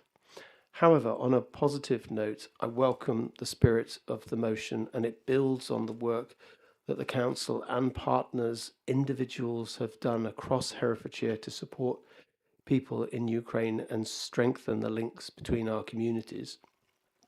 I just happen to be able to announce today that Herefordshire has now officially welcomed more than 1,000 guests under the Homes for Ukraine scheme. That's an extraordinary achievement for the county of our size, and one that reflects, as Councillor Tillett has said, and others, about the generosity and compassion and our track record that Herefordshire residents show to people in their darkest hour. So this milestone has not only reached because of many people across the county opening their homes, as we have heard, and their hearts to those fleeing war. Most hosts have welcomed guests more than once, and new hosts continue to come forward. Herefordshire is consistently punching above its weight, supporting Ukrainians seeking sanctuary. I would just like to recognise the work of our refugee settlement and migration team for their support, and the many organisations involved in the Herefordshire Community Network for Ukraine. Over the last 4 years, they have provided practical support, advice, friendship, and opportunities that have helped people rebuild their lives here. It has been an excellent example of partnership working at its very best. Earlier this week, I received a letter from the ambassador from Ukraine. The correspondence recognises the support shown by communities across Herefordshire and expresses a desire to continue to strengthen ties between our county and Ukraine. I believe this demonstrates that the relationship we have built is already being recognised and valued. So as we consider the opportunities to develop links with Zhytomyr Oblast, I believe our focus should be on meaningful and practical outcomes. The real value lies not in ceremonial agreements, but creating opportunities for schools, businesses, cultural organisations, veteran groups and community organisations, so that we can all work together and learn from one another. I welcome the sentiments of the motion and the proposals that are being put forward, and I look forward to going into further detail to see how the proposals can work for Herefordshire. But one thing that is absolutely certain is that Herefordshire as a whole will continue to provide support in many different ways to support Ukraine up until the time and beyond, but there will be a day when this dreadful conflict ends, and I think when it does, Herefordshire will be very proud of the help and support we've given all of those citizens of Ukraine. Thank you. Thank you. I've got Councillor Bartlett and Councillor Hitchener. I've got no other indications. Councillor James and Councillor Hamlin. Very well. Councillor Bartlett. Thank you, Chair. Yes, I do support this motion, and certainly in Leominster, one of our town councillors is very, very involved in the network to support the Ukrainians, as well as offering her own home and being able to progress the conversations around friendship agreements between Leominster and town in Ukraine. I particularly do support the point on recognising HVOS through the Herefordshire Community Network for Ukraine. They're doing some fantastic work. It goes on to say, you know, Council's principal voluntary sector delivery partner. I would love to see HVOS back as the county's primary voluntary sector community partner, but of course the decision to award the voluntary development capacity building service has gone to Goal 19 back in 2025, which I think they've now actually started after a long delay. But I would just like to endorse this this motion. I think it is it just shows how much Herefordshire does support, recognise Ukraine, and stands together with the people. So yes, very very happy to see that, and to see more of the partnerships, the friendship agreements extending across the county. So well done for bringing on this motion. I do support it. Thank you. Thank you. Councillor Hitchener. Yes, thank you, Chair. I fully support this proposal. I think international relationships are really important. I think I'd be interested to know whether this is an unusual arrangement, because normally it's a city and a city that links rather than a county. I think that has a wider dimension, a great opportunity. We are a child-friendly county. We emphasise that. We like in our motions to refer somehow to children.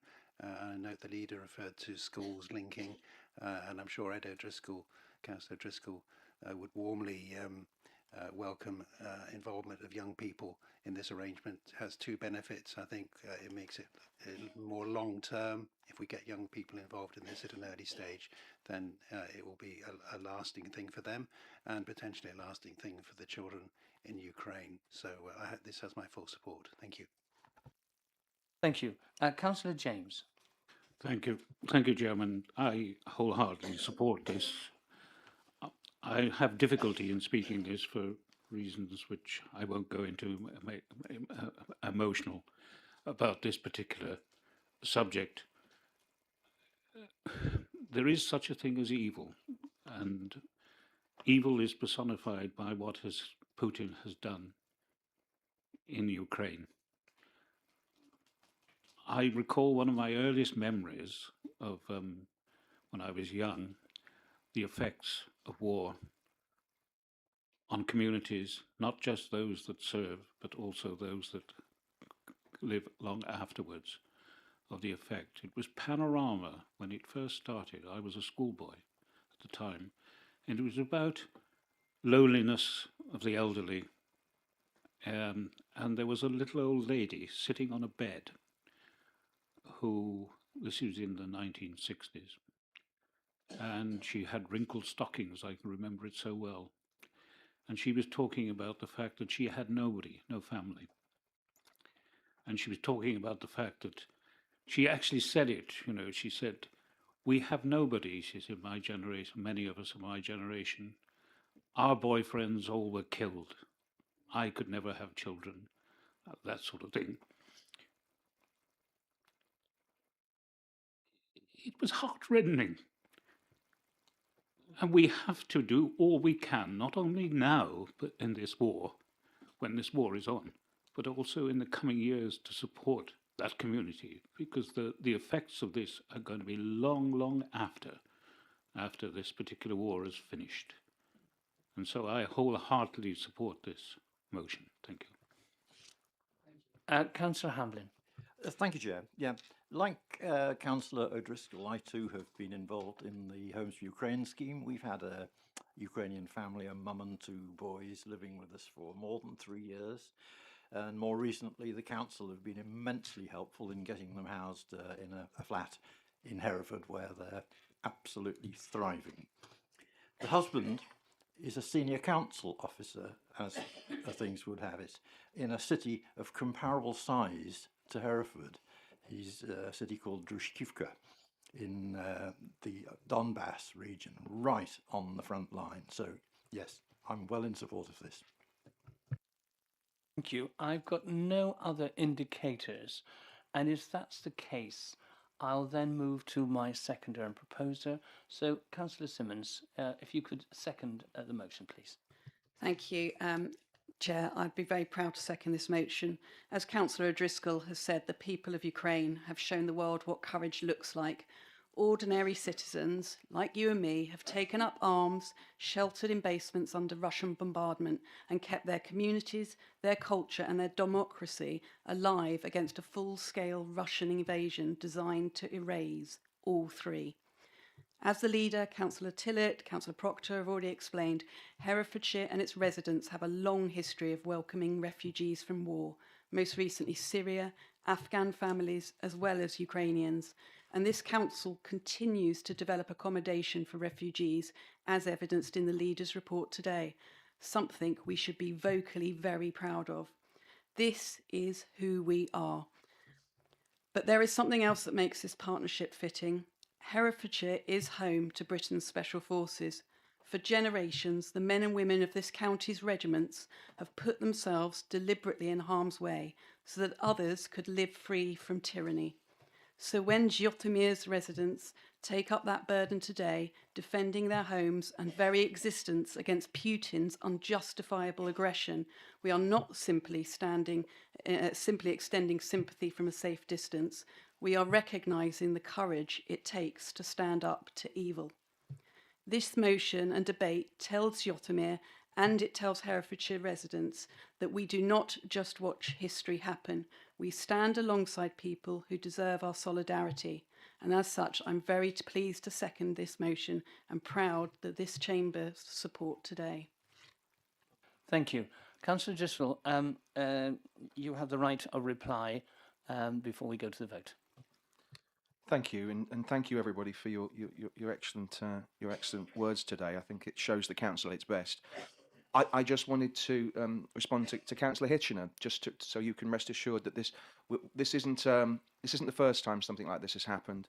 Lviv region has signed a memorandum of understanding with Norfolk County Council, Chernihiv with Kent County Council, Hezon with Lincolnshire County Council, Kiev with Buckinghamshire Council, Zakopatia with Cornwall, Vinnytsia with Somerset, Poltava with Suffolk. I could go on. There are other counties we can learn from, and I would hope that as part of this work we will be talking with some of those other counties. I have access to all the memorandums of understanding that have been signed, and we can move forward together. And also, just to also rest assured, this doesn't mean that we are ignoring the rest of Ukraine. Far from it. This is just showing solidarity with friends that are in towns and the region of Zhytomyr where relationships have already been established, and following in the footsteps of other counties that have already moved forward with similar agreements. So thank you very much for your support today. I look forward to the vote. Thank you. I was reminded the other day, actually, that back in the beginning of summer, that this conflict has now gone on longer than the First World War. And it's something, that you just need to remind yourselves. The motion is before you. There have been no amendments. I suggest we take this by a straightforward vote. All those in favour, please show. I think that's unanimous. None against or abstentions. I agree. That motion has been passed unanimously.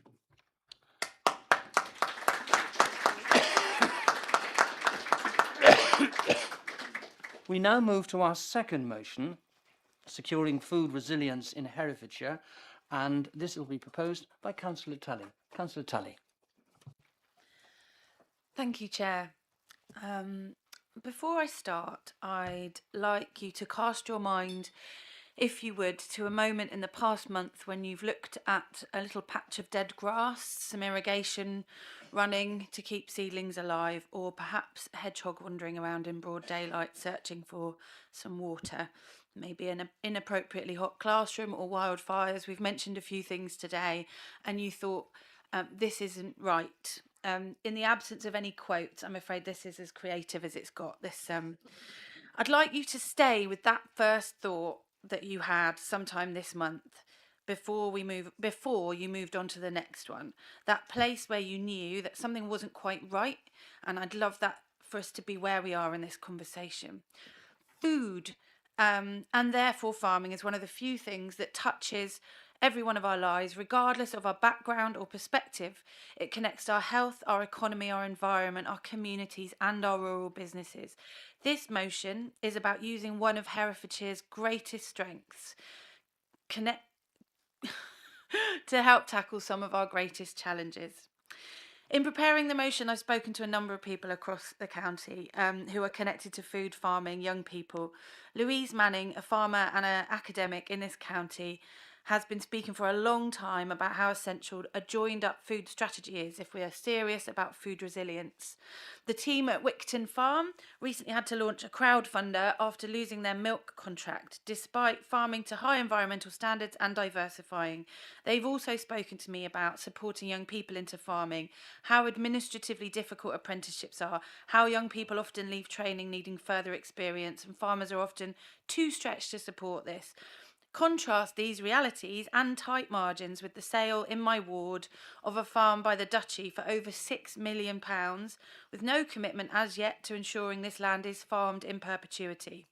I also spoke with people working to support young people into employment, who see real potential in the idea of a basic income for farmers as a way to support both farm viability and opportunities for new entrants.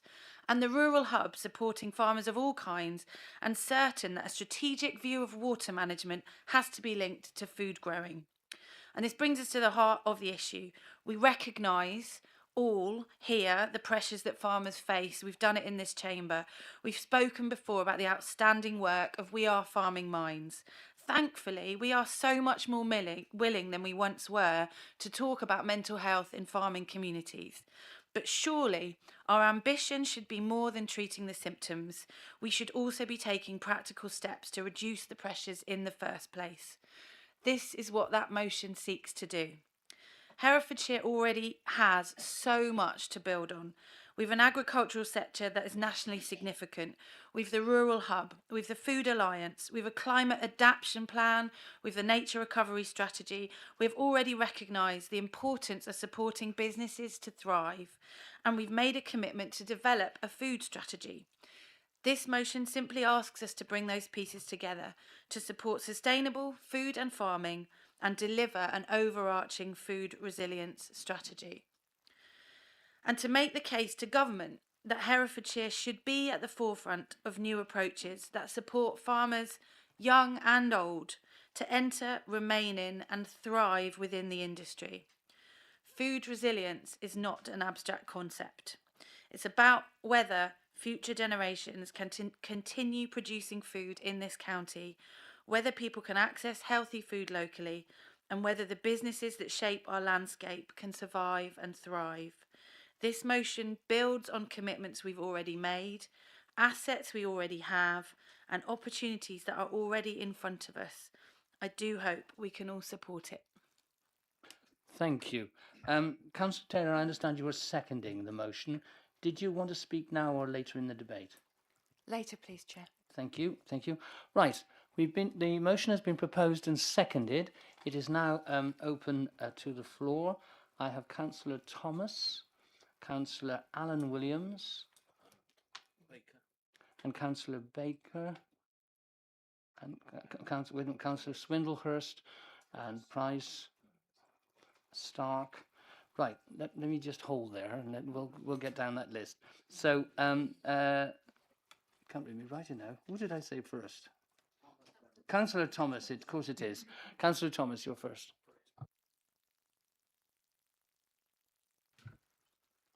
Thank you, Mr. Chair. There's a lot in this that I support. Unfortunately, in this room, there are only probably a handful of us that know anything about agriculture, been involved in agriculture, or are involved in agriculture. And unfortunately, there are a great many things in this motion which aren't really born out of practicality. We should be supporting all farming, not just so-called sustainable farming. In my day, it was called organic farming, and I was actually the first person in Herefordshire to grow organic vegetables commercially, which I'm quite proud that I did that. So there's a little bit of history in that one. We should be supporting, as I say, all farming. Now, successive governments, and I will blame the Conservative government previous to the Labour government, have just abandoned farming altogether. And yes, it's right that we shouldn't abandon farming. We should stick up for them. But let's get some of the facts right. The motion is on resilience or farming. We will not survive on resilience farming. Unfortunately, we cannot turn the clock back. We cannot go back to a time. And you've got to remember my agriculture. When I started, my father used a binder. Today we have nearly £1 million combine. So I'm still very, very involved in the agriculture industry. So I do know a great deal about it. Anyway, our governments, yes, they have not supported. Now the present government not supporting us at all. And anyway, are subsidies the right thing? I don't think they are. I can remember when I was a young farmer actually having a debate, that's a long time ago, about subsidies.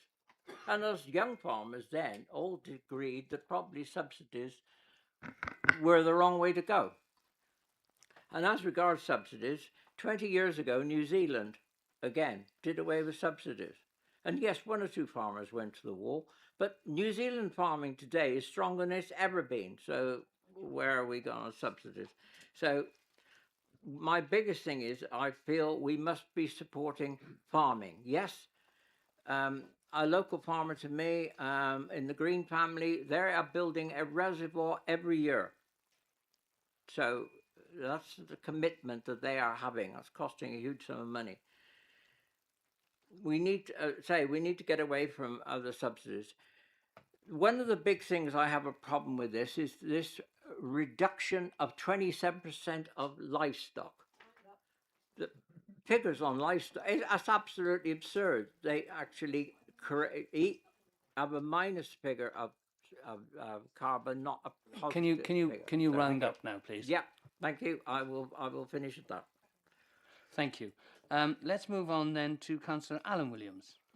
Yeah, well, I support this motion 110%. I would do, being a farmer all my life. Without him, we wouldn't be able to eat, which is pretty obvious. I think the government wants educating a bit to start with. They're trying to hit them from all angles. Supermarkets are squeezing their margins to very, very little, to none. And the weather is hitting everyone. I mean, at the minute, there's people losing their crops by fire or whatever. So that's the big issue. So I support this motion 110%. I want to get into politics about subsidies and all that. I think if they got paid a proper price, you wouldn't need a subsidy. True. So I support this 110%, and thank you for bringing the motion, Councillor Tully. Councillor Baker. Oh, thank you, Chairman. There's no doubt that all of us in this room support our farmers. And as councillors living and serving in Herefordshire, we really should be seen to be supporting our farmers. We receive so many and varied TV and radio programmes on the subject of farming, and we have a lot to thank Jeremy Clarkson for showing us just how difficult farming is, and I know he's very popular amongst the farming community.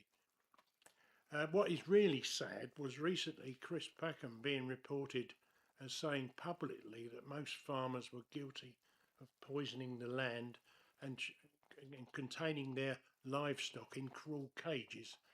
I can't quote him verbatim, but his statement is actually on social media if you care to look it up. But I fully support this motion. Thank you, Councillor Tully. Councillor Swindlehurst. Thank you, Chairman. So yeah, the council's worked closely with the Herefordshire Food Alliance in the past, and we've worked through the Climate and Nature Partnership, and also the new Environment Board welcome their input and development of food strategy, which I think sits kind of strangely with public health. So, but probably we need to find out where that needs to be, because there are multiple aspects to this. And I'll just pick up slightly on the language around sustainability. There are 3 pillars to sustainability. So one of those pillars is environmental sustainability, which is probably what everyone thinks of, but the other 2 pillars are social and economic. And I think we all want to know that our farmers have businesses that are economically sustainable and socially sustainable, as well as environmentally sustainable. And actually you cannot unpick the one from the other.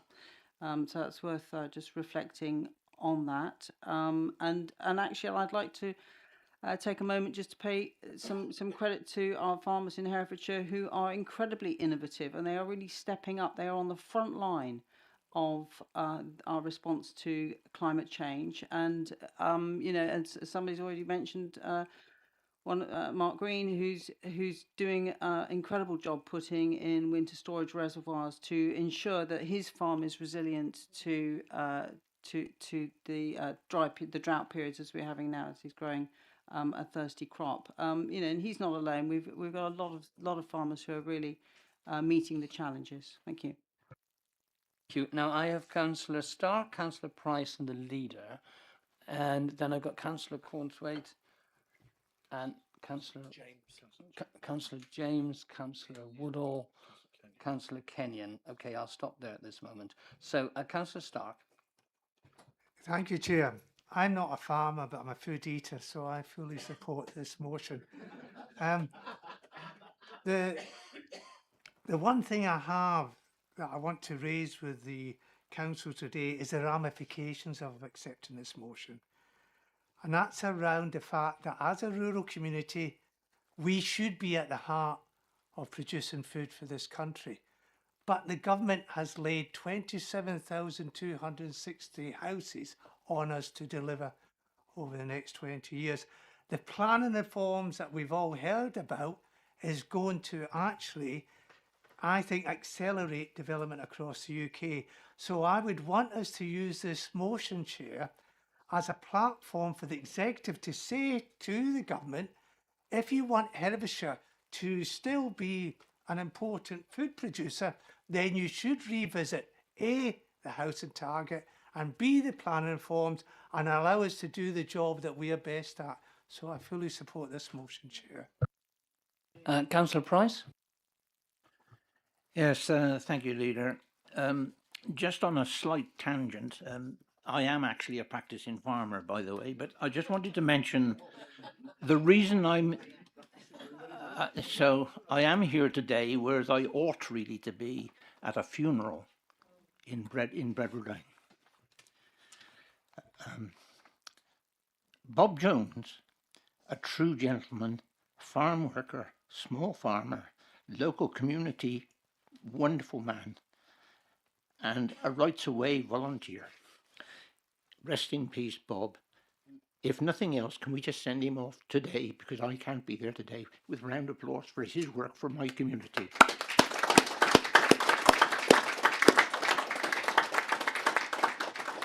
Thank you, that, and thank you, Bob, for your work. So, farming this morning.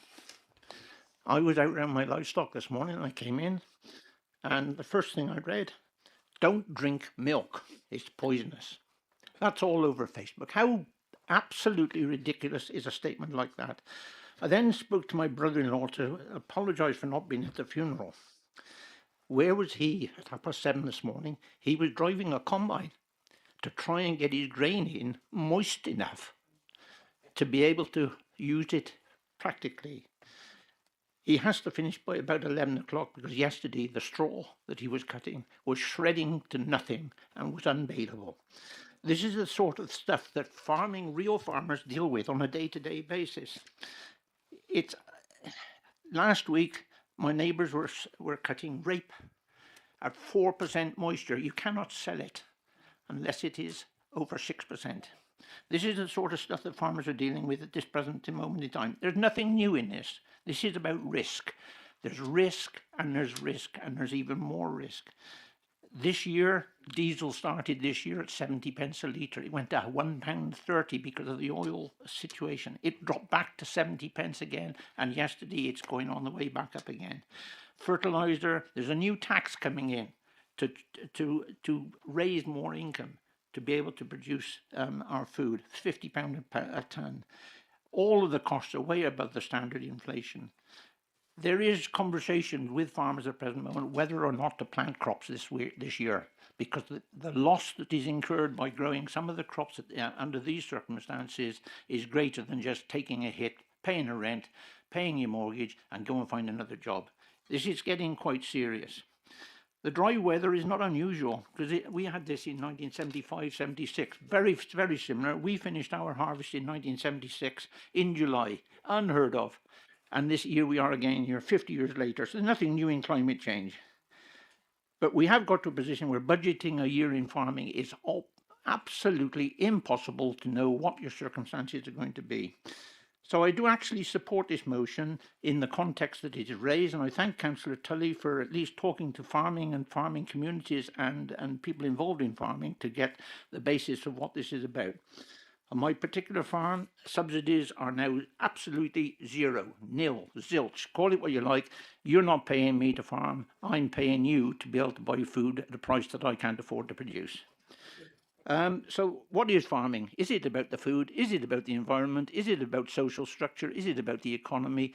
That's for you to decide. But I can assure you that the next generation are going to struggle to be able to get into farming, to be able to deliver your food at an affordable price. Thank you. Thank you. Leader? Thank you very much, Councillor Price, for your very passionate address about the plight of farming and for that very touching dedication to a dear friend of yours. Thank you, Councillor Tully, for putting forward this motion.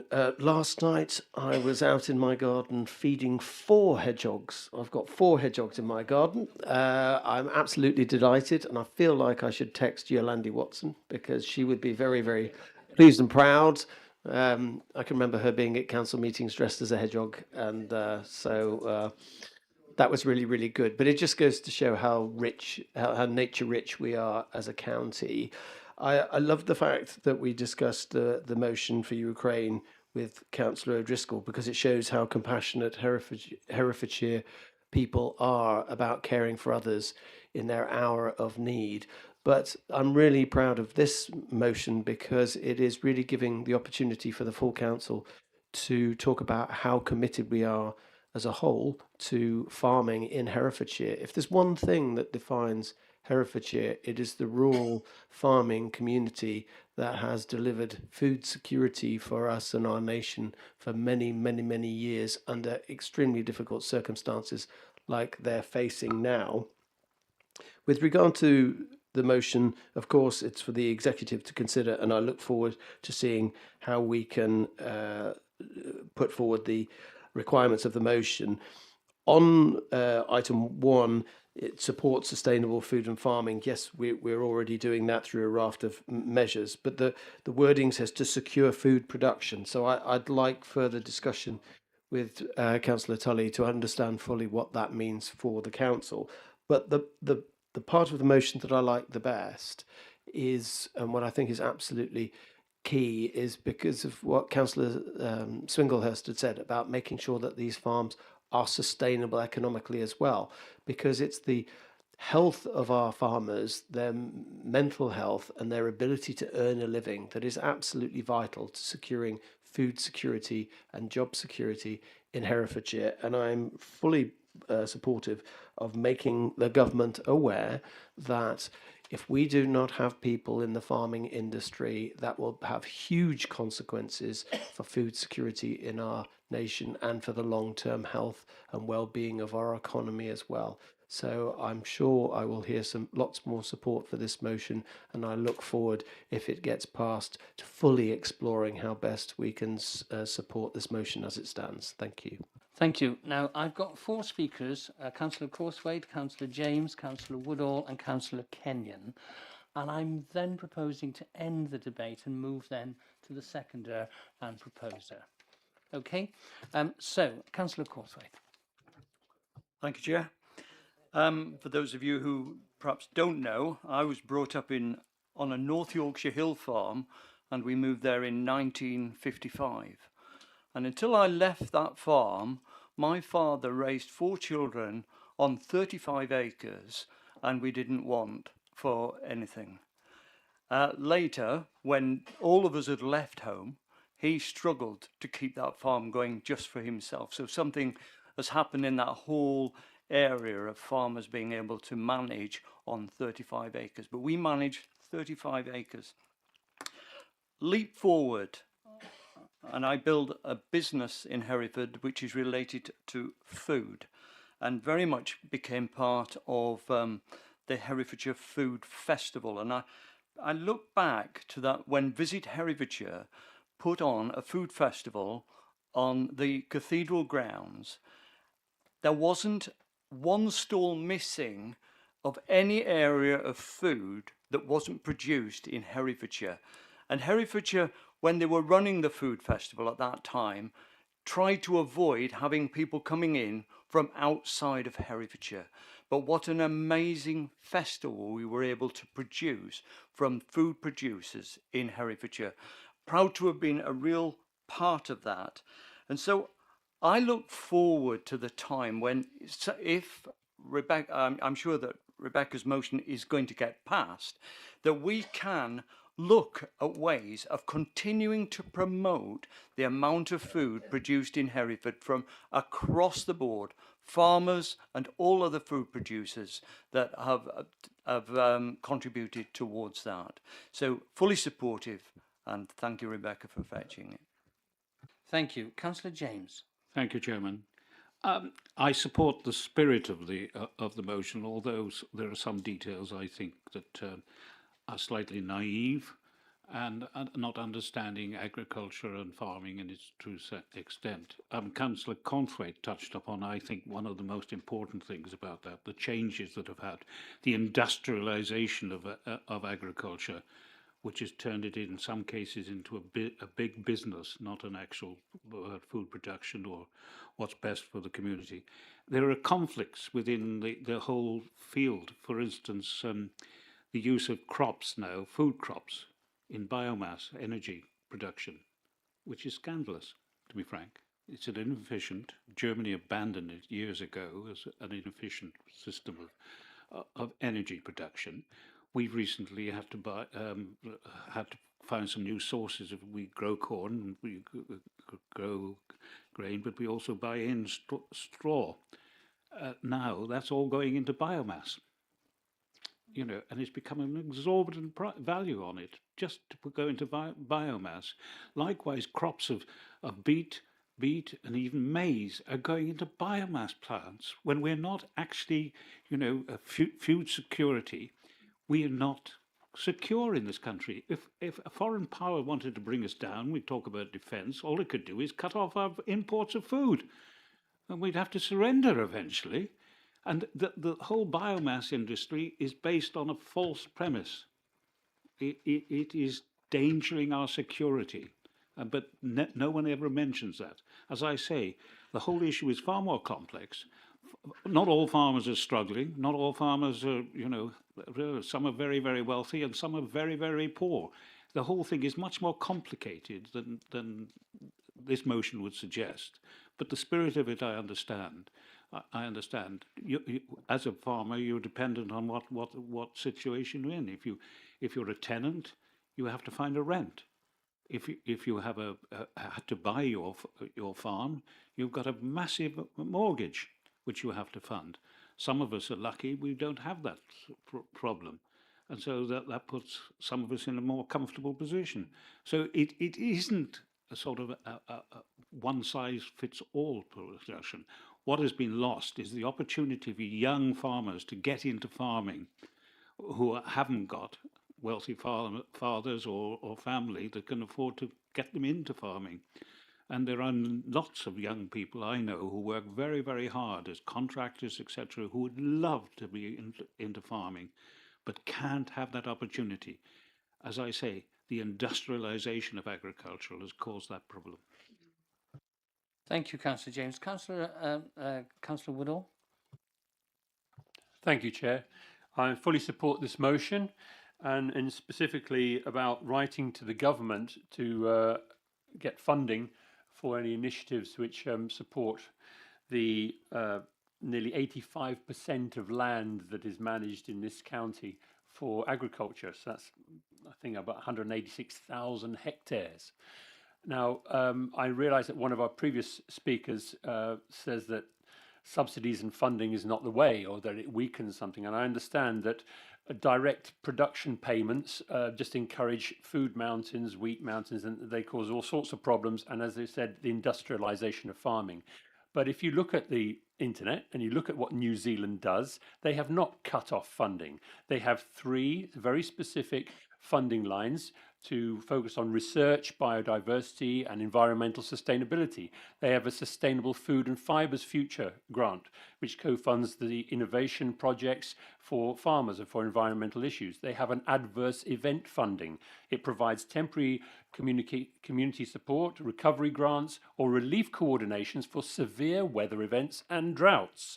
And it also has several other things, including a Maori agribusiness program. So we need to have this motion supported in order to make sure that we do get as much funding as available from government. Thank you.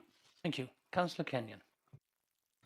Thank you, Chairman. I just want to, bullet point 2, I want to speak up for someone that can't speak up, and that's what's made us famous. There's 22 towns and cities across the world called Hereford, and it's the cattle within Hereford. And within this plan, the Climate Adaptation Plan, I mean, I can read it.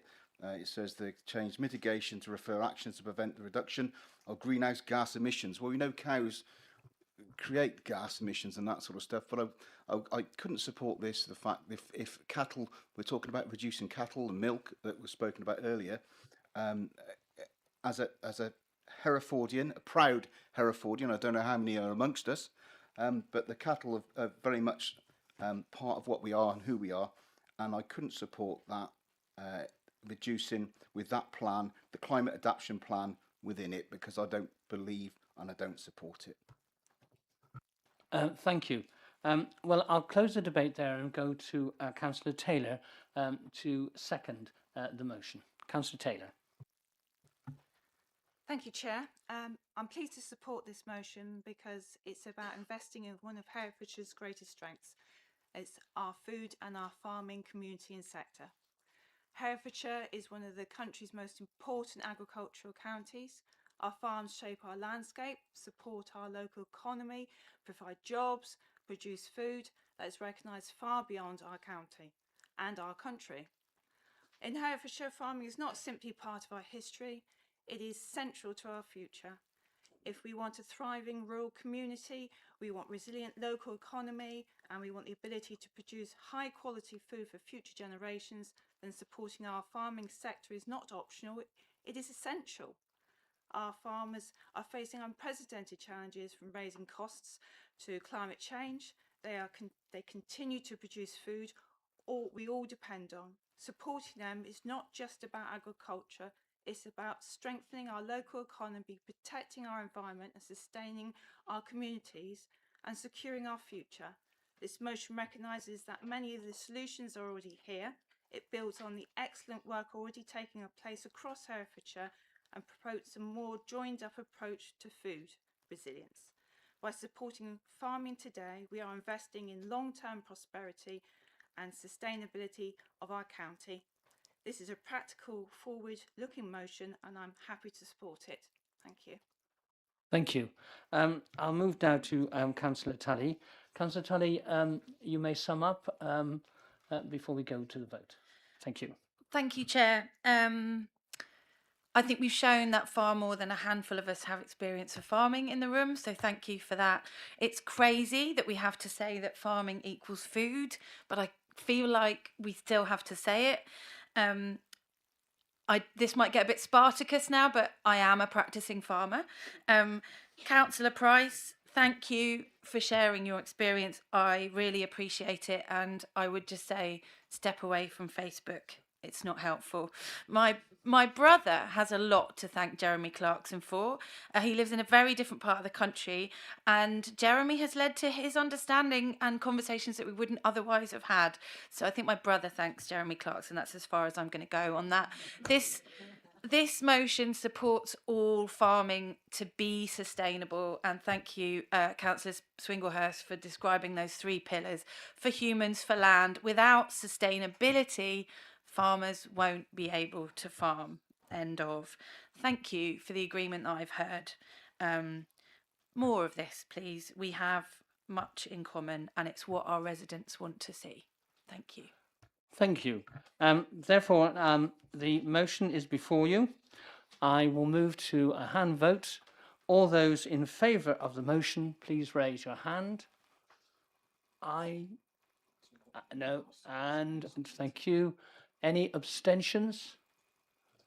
Any Is it one abstention? One abstention. And any against? One against, one abstention. The motion has been carried. Thank you.